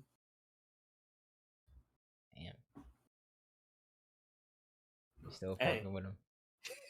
Oh yeah. I'm just mad they nerfed my girl. Everybody getting nerfed. Tracer. Yeah. It seems like a issue that spans many games, right? It's just this. I feel like this is a big issue. We don't have to get into this whole thing, but just the nerf like response to like these 2 seconds issues. On Master EQ. We just throwing shit out there. Yeah, I get. You know that like there's a lot of stuff that goes into it, from marketing to just ease of trying to solve a problem. Honestly, there's a lot of reasons for it. If you've got a new champion that you're releasing as a game, I'm gonna put Riot here just because this is my bread and butter. This is what I can talk about, right? So let's say Riot's releasing a new champion. The way Riot makes money primarily is through skins. Really, I mean, like that's their shit. So if they're releasing a new champion, it's gonna have a skin with it. They might release it with other skin too. They might release more skins for right down the line, but they got to get people to buy that champion to potentially buy the skin. So they got to get people to buy that champion. That champion better be good. It's not just new and flashy. They got to get people to like buy into it and it be good enough. So they like have this flashy entrance. Oh, look at this new broken champion. Buy the skin. Oh, actually, we nerfed them into the ground. Oh, every look at time. the new flashy champion. Buy their skin. Oh, we nerfed them into the ground. Every time. Like that's I hate this approach. I understand it. I don't agree with it at all. Kasante's gone now. And for Kasante just had like the most amazing skin and Lil Nas X promotions and all these things going on, and now he's nerfed into the motherfucking ground just now, like, y'all. don't play him. And the sad part is with Riot itself is that like a lot of champions, like not the last two, but like before that, most of the champions that were put out were kind of like lightweight busted in comparison to other things. But they never gave it the time for people to figure out how to counter stuff or anything, and people just complained about like, oh, this champ's bust, nerf him, instead of like letting it play out for a little bit and seeing what happens and what like creative ways people find to deal with this particular champion versus just immediately nerfing because people are complaining about it. Sure. And that's all nerf stems from. It's just not just complaints, but the mass of complaints. Who are people complaining about the most? So, with nerfs, then, do you think, Glitch, that it is like, all right? So there's when balancing a game, right? There's a million different ways to approach that, but generally speaking, I feel like the three most common ways are by nerfs, buffs, and changes. And changes is pretty generic, but usually that's like for like an ability change. Maybe instead of just tweaking the numbers, they just scrap the ability entirely and give them a new one, right? So nerfs, buffs, and then like minor changes. My favorites are changes and buffs. Changes and buffs feel good. Not just because it's like, oh my gosh, wow, great, this champion's busted now, it feels good. No, buffs feel good because it might be some shit like you're talking about, Genji, not having to buff him to being broken. Maybe it's just a bleed. Maybe the bleed is shitty, but just putting it on there I'll be just real. feels good. Just adding back his ammo and not be set. That's the only Whatever thing. it is. But I think generally speaking, yeah, whenever you're addressing balance changes and you're buffing a thing, the result typically feels good. Now, when you're making a change, I think it's the same thing. When you're changing something, it usually feels good. Not always, but it's usually at least fresh and like a new kind of mechanic to play with, what have you. But when you're nerfing, it just feels bad. Nerfs just feel bad. The only time a nerf feels good is when they nerf a champion or a character that I just fucking hate or that everybody just fucking hates and it's just an issue. And then it's like, okay, great, we don't have to see them. It's not like the nerf did its job, really didn't balance the champion. It's just like, okay, great. Now that champion's not broken. So goodbye. A good example, that's probably, what is it, the Philios 2000 Years of Darkness or whatever type. Yeah, sure, there you go. Exactly. So dumb. To add on to that, I'd say my favorite thing with changes is more specifically quality of life changes. It's not necessarily something that would affect how well or how bad a character would do in a specific situation, or even like a single player game. Mm-hmm. It's changes. They add in changes or features that just make sense, that might have been somewhere in the beta, but they said, we maybe don't have time for that. Or that might not fit in, or it may over encumber the player. Those things are what I like to see. Sure. What I think would be easier, but it's going to be like, it's probably one of the more difficult things to do, but I think it's easier in the long run, is if instead of like anytime something new comes out, immediately like try to nerf it, why don't they balance it to the point where they buff everything else to kind of match up to that it's a lot point? more work. That's But more fun, and it's a great, lot but of it's a lot work. more work. But stick with, you only have to do that once, though. Mm-hmm. And that's the thing. Like, you gotta see. You gotta keep doing that though, right? Let's say you're a year into the future. You've released 5 new things. You're a year and a half into the future. Things keep getting outdated. Right. Things keep getting outdated. My thing with that though is like, then at that point, that's when you start doing like, okay, we're gonna bring down whatever this is to match kind of the power levels, everything else. Sure. Yeah, I always think work with what you got first to make it better before you start adding new shit. I think that's just I don't know. I think but new shit's flashy, and that's why people, you have an old geezer like me playing a game for 10 years. I like new flashy things too. I also fall into that trap. I'm like, ooh, they released this. I'm gonna be playing this. Yeah, goodbye. I'm not good at it, and I don't like it, but it's new, and I need to learn it. So even that is enough. And making big flashy changes, I think. So I think you make a great point, Glitch. Quality of life changes, I think, are actually the ones that feel the best, but they also probably are some of the ones that go under the radar the most. We don't necessarily, unless it's just some glaring issue the game has that gets fixed, then usually those QOLs are like, oh yeah, that is changed, isn't it? It's almost like that, oh, this feels good, but just keep going past it. Whereas, yeah, big new nerfs, buffs, flashy changes, whatever, those are much more attention grabbing, and then that can be the thing that makes somebody play that game more, right? If it's bringing somebody back, a quality of life change, seeing a patch note saying, "Hey, y'all, we changed our UI, and now you can also like easily navigate your inventory, which you couldn't do before." Great, amazing. Is that going to bring people back to play the game more though? Probably not. Maybe some people quit for that reason. But if you bring like, oh, look at these new weapons we're adding to the game, yeah, this new boss, like suddenly that might pull you in. That might draw those player hours again.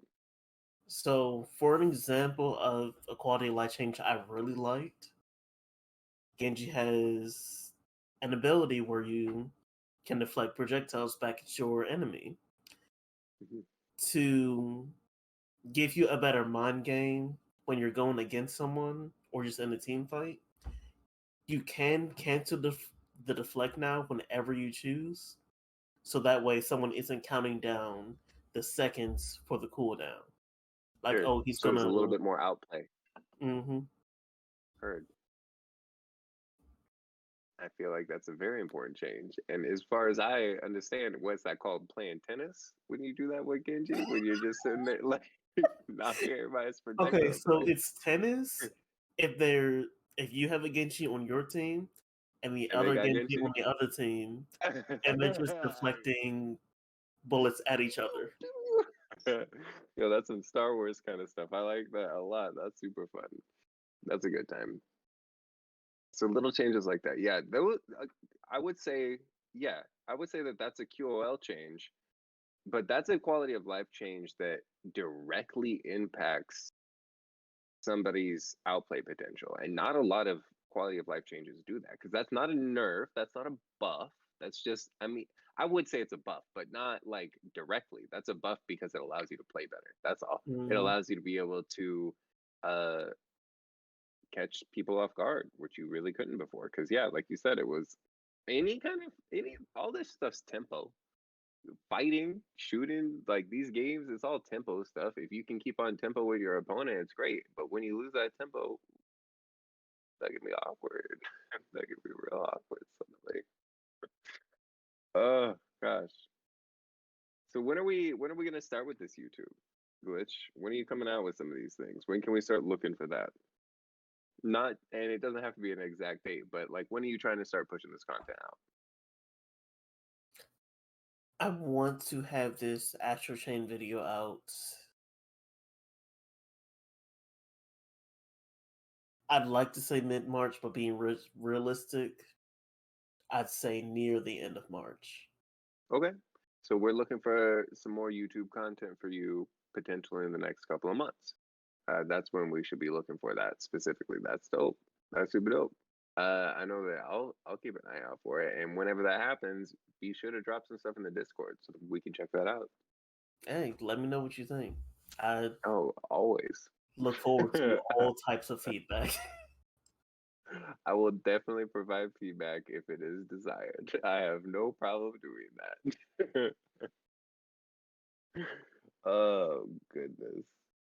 So what do you tend to like to do when you're not streaming, Glitch? So like I have really, especially on this topic, started to pay attention to this in the past couple of weeks because I have started streaming. So like after stream care is a real thing now, right? I need, as soon as I get off, I'm like, no, I gotta turn my fucking lights off because these things are intense. I gotta immediately like get into some comfy ass clothes. I gotta immediately go and like gotta get my tea again. You know, gotta do all of those things. Gotta do all those things to get myself ready. And The then I'm lights like, get cut. Cut the what'd you say? lights. I'm like 100%. The lights get cut. These shits are Oh crazy. yeah, lights are like number one thing. And then once all the equipment shut down and all that kind of stuff, then usually it's either I jump back on Discord and I'm coming back and chatting again, or I'm like zoned out. That might be when I get real chill, if you know what I mean, and like start going towards sleep, what have you. So yeah, when you're not streaming, what do you tend to go to? Now that could be your aftercare kind of stuff. That could be hobbies, what have you. But share some of your life outside of the cameras. As far as aftercare after stream, I didn't even think of using that as a phrase. You got that after stream care, son. That's important. Glitch, if you aren't doing after stream, if anybody isn't doing after stream care, you need to do it. Nah, This is facts, important, facts, y'all. facts. It's a good It's- decompressing. Yeah, it's a thing that I didn't realize that I was actually doing. So what I Sure. would do is, for starters, it's like 50-50. I'm a social person, but I'm an introvert at heart. Gotta take a good old big deep breath or a few, go grab something to eat, something to drink, and then probably go for a smoke walk. And honestly, after stream, my night either consists of vibing out to music, watching what other people are doing, or just on YouTube, going about my usual night if I wasn't streaming that night. Mm-hmm. And I wouldn't hop back into a call on Discord unless it was something specific because I need to sit with myself and all the time that I just spent. Yeah, sure. Sure. You mentioned Like at recharging the your social beginning, battery.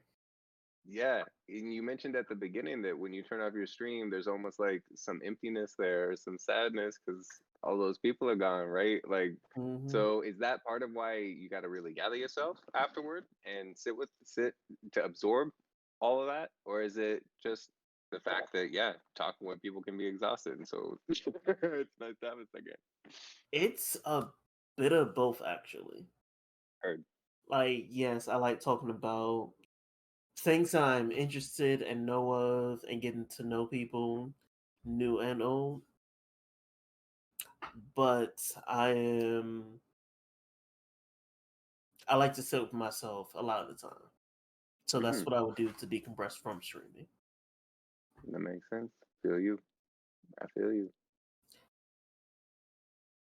But another part of the time, it's thinking of trying to figure out what I could have or should have done differently or better. Heard. Now, is that something that you are finding yourself like consciously thinking through every time?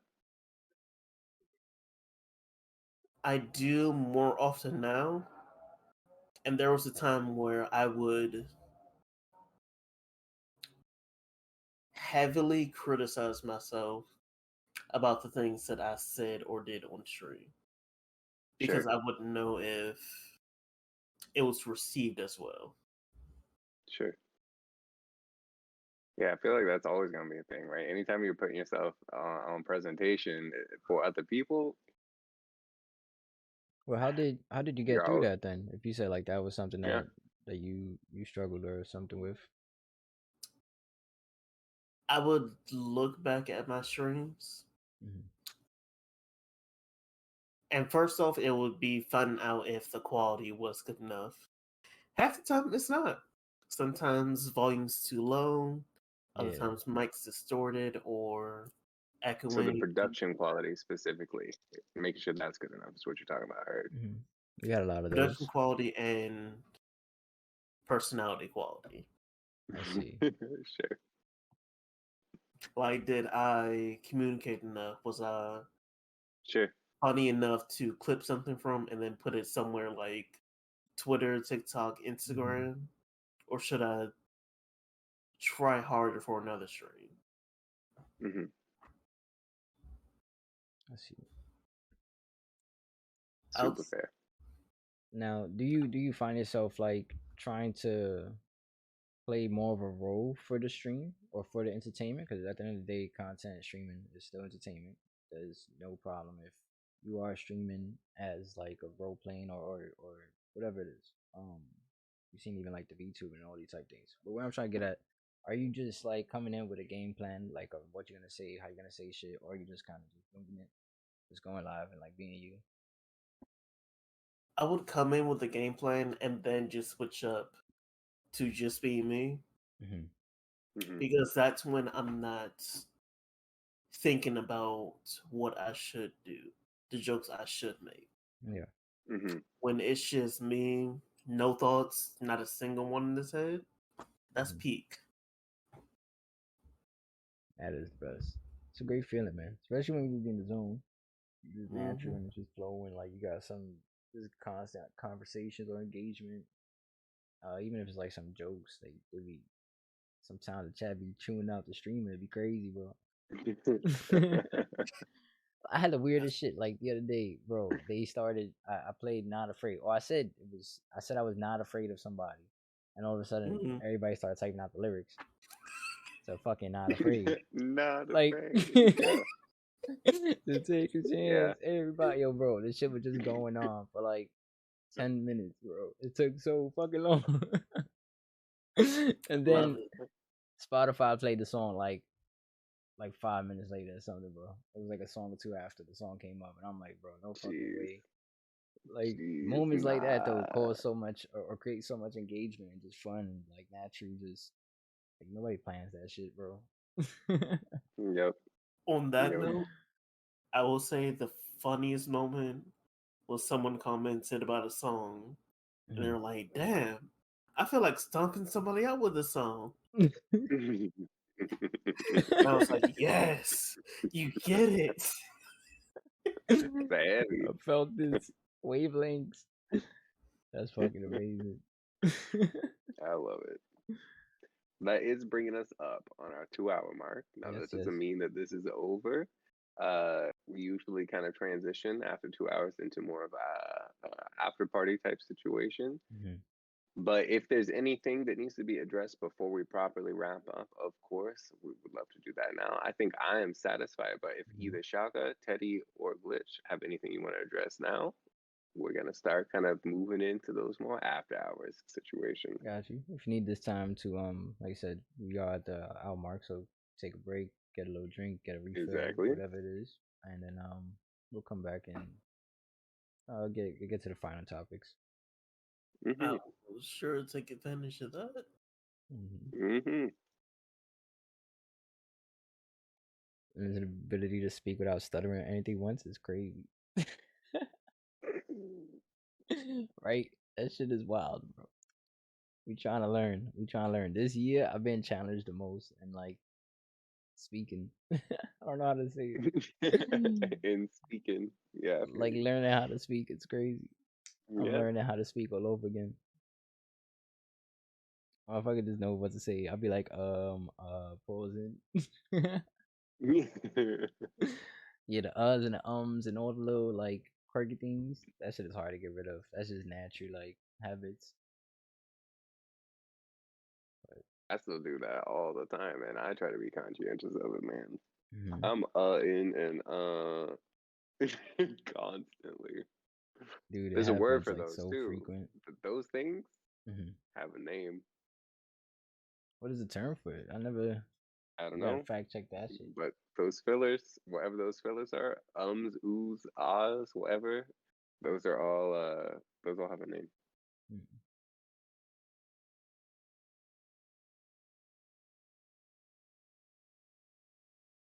What even Yeah, like generates that stuff? Vocal dysfunctions? it's Fluency? basically no, it's your brain. It's a brain thing. It's just your brain. It's whatever you're talking about. So Mhm. if you have everything you're gonna say lined up already and it's like a natural progression, then you don't run into those. But when you are trying to explain something or when there's something coming in your mind where there are gaps, there's spaces where you are either having to think. And so while your brain is thinking and your mouth stops talking, it thinks that it still needs to be generating like your brain Mhm. is. And so it's just going to like, while you're sitting there That shit is thinking on that thing crazy. for a second. Cause Fucking it's like this wavelengths. weird, What? shit happens all the time, yeah. So Yeah, those oftentimes stretches it's just, actually helped. oh, Hell yeah. I bet. But oftentimes it's trying to think faster than you're able to talk at that time. And so then you're just I don't know. There was a old radio host back when I lived in Memphis as a kid. And instead of ever filling any dead space with any noise like that, they would just be silent. So if they were ever gonna instead they would just be silent. And I remember as a kid pointing that out to my friend's grandfather when we were driving in the car together because I thought it was Mhm. weird. I'd never heard somebody talk like that before. And it wasn't talking any kind of weird accent or anything. It was just somebody talking, Mhm. and between what they were saying, if they needed to think, there was just a really long pause, Mhm. as I'm trying to show now. And that blew my mind. That blew my mind. Just even that somebody could like control their speech patterns in that kind of way. This was, Mhm. me being like 4 or 5 years old, super young, early memories kind of situation. And just that was one of my early introductions to even being Dude. aware that people could do that kind of thing. Like I That knew it was was a cool. thing. I just think I didn't care. I think I had it when I was younger and drifted away from it and kind of like just Hmm. adapted to the environment. And Sure. now being challenged like this past like year is crazy, bro. It makes you like really really talk and really think. These podcasts are crazy too. We doing like, this is episode 7, but we was part of the Bomb podcast, and that was 50, 60 episodes or so, like, or 100. We cracked 100 episodes, yeah, like 110 episodes or so. It's insane. So like that helps out a lot. But it's a good thing, and it's enjoyable. It's like I usually only can get in depth about things like football or fucking league or something. Like being able to like Sure. talk about everything is crazy.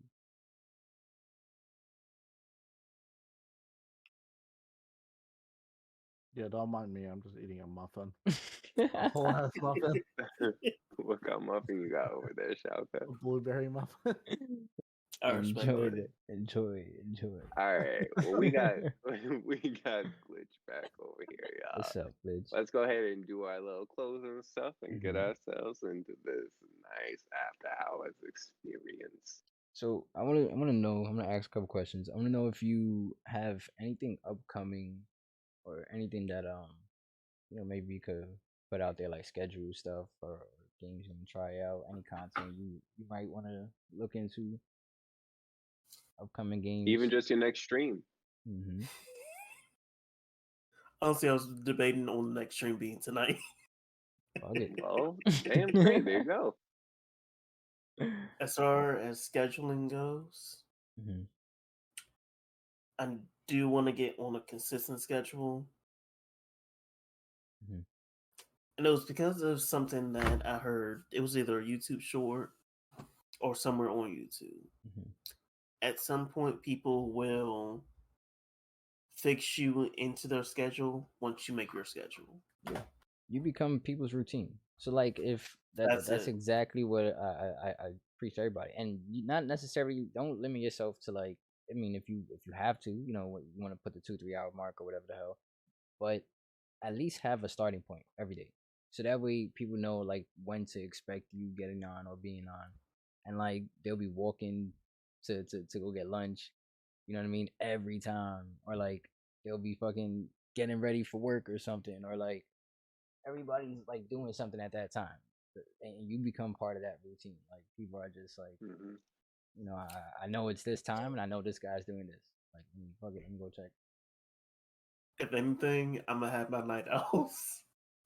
Oh hell yeah! Night owls are great to have those. There's some of the wiliest Shout ones, out to the man. UK homies. They gonna be in there and all Yeah. that. Like, that's shit dope. I'd say my biggest thing is finish. No, not even finish. Mhm. Get back to writing a story I've been planning on for some time. Okay. What is the story So about? let's hear about this.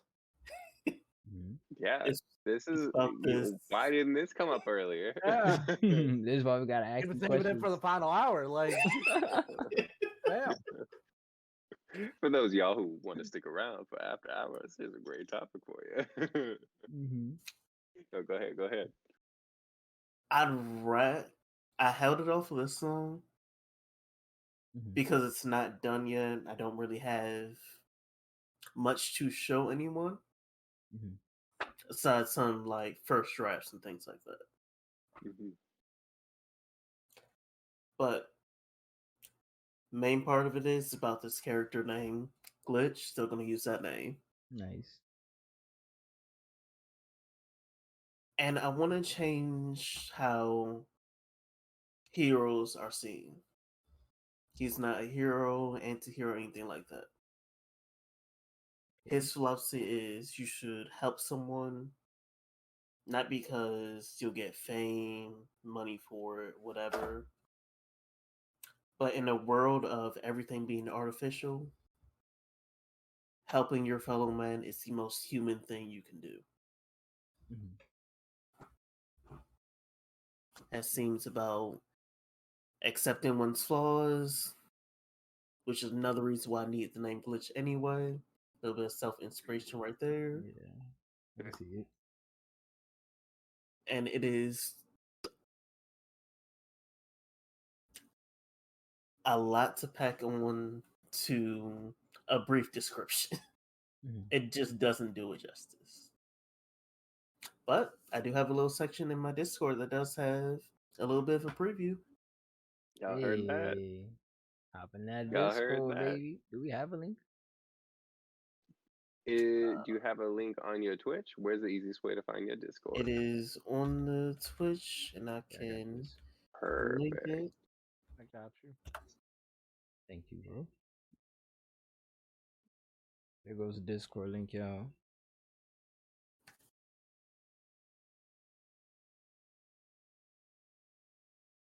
I don't see anyone who takes the time to read it. One, I appreciate you so much. And two, let me know what you think. Thank you. Hell yeah. But I want to get more into drawing the arts of all the characters I've been putting together, everyone on their own sides and teams and factions and all like that. I've been sitting on this for way too long. And before this year's out, it's time to get it out there. Hell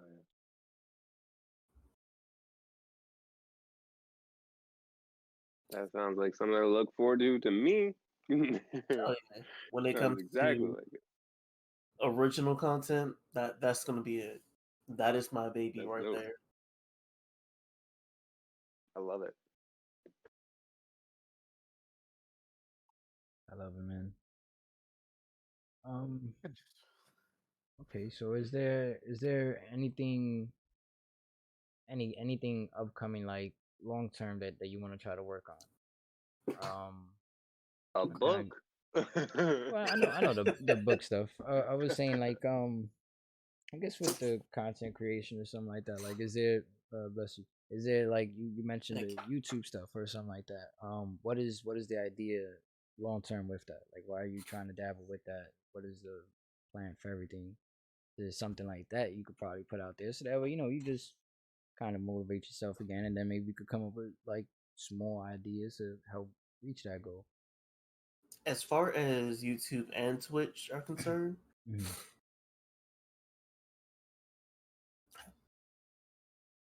even though I have my wonderful co-hosts, I've been doing this solo for too long. I want to do more collaborations with people. See, People that are into Souls games, into Overwatch, getting the whole team together, things like that. Making content so that we could put whole videos up onto YouTube. yeah, collaborations is huge. I like advise that for everybody. Pretty decent Junkrat, man. Hey, I got my BlizzNet somewhere. If not, I got you. Love it, man. Definitely link up with each other, man. We've been dropping these links. We got the IGs, the TikToks, the Twitch. Definitely check out Glitch. Before we get out of here, is there anything that you maybe want to tell anybody, maybe that we maybe missed out on, or you just want to leave a message or something? The word for last year was growth. This year's community. Looking to finally, I guess, create or build a community. Okay, you heard it here. And yeah, community, baby. Sounds like a good reach for me. Yeah. And like I said, this community stuff, you want to go and dabble with something else, I'm pretty sure they're going to be there with you, bro. Always appreciate it.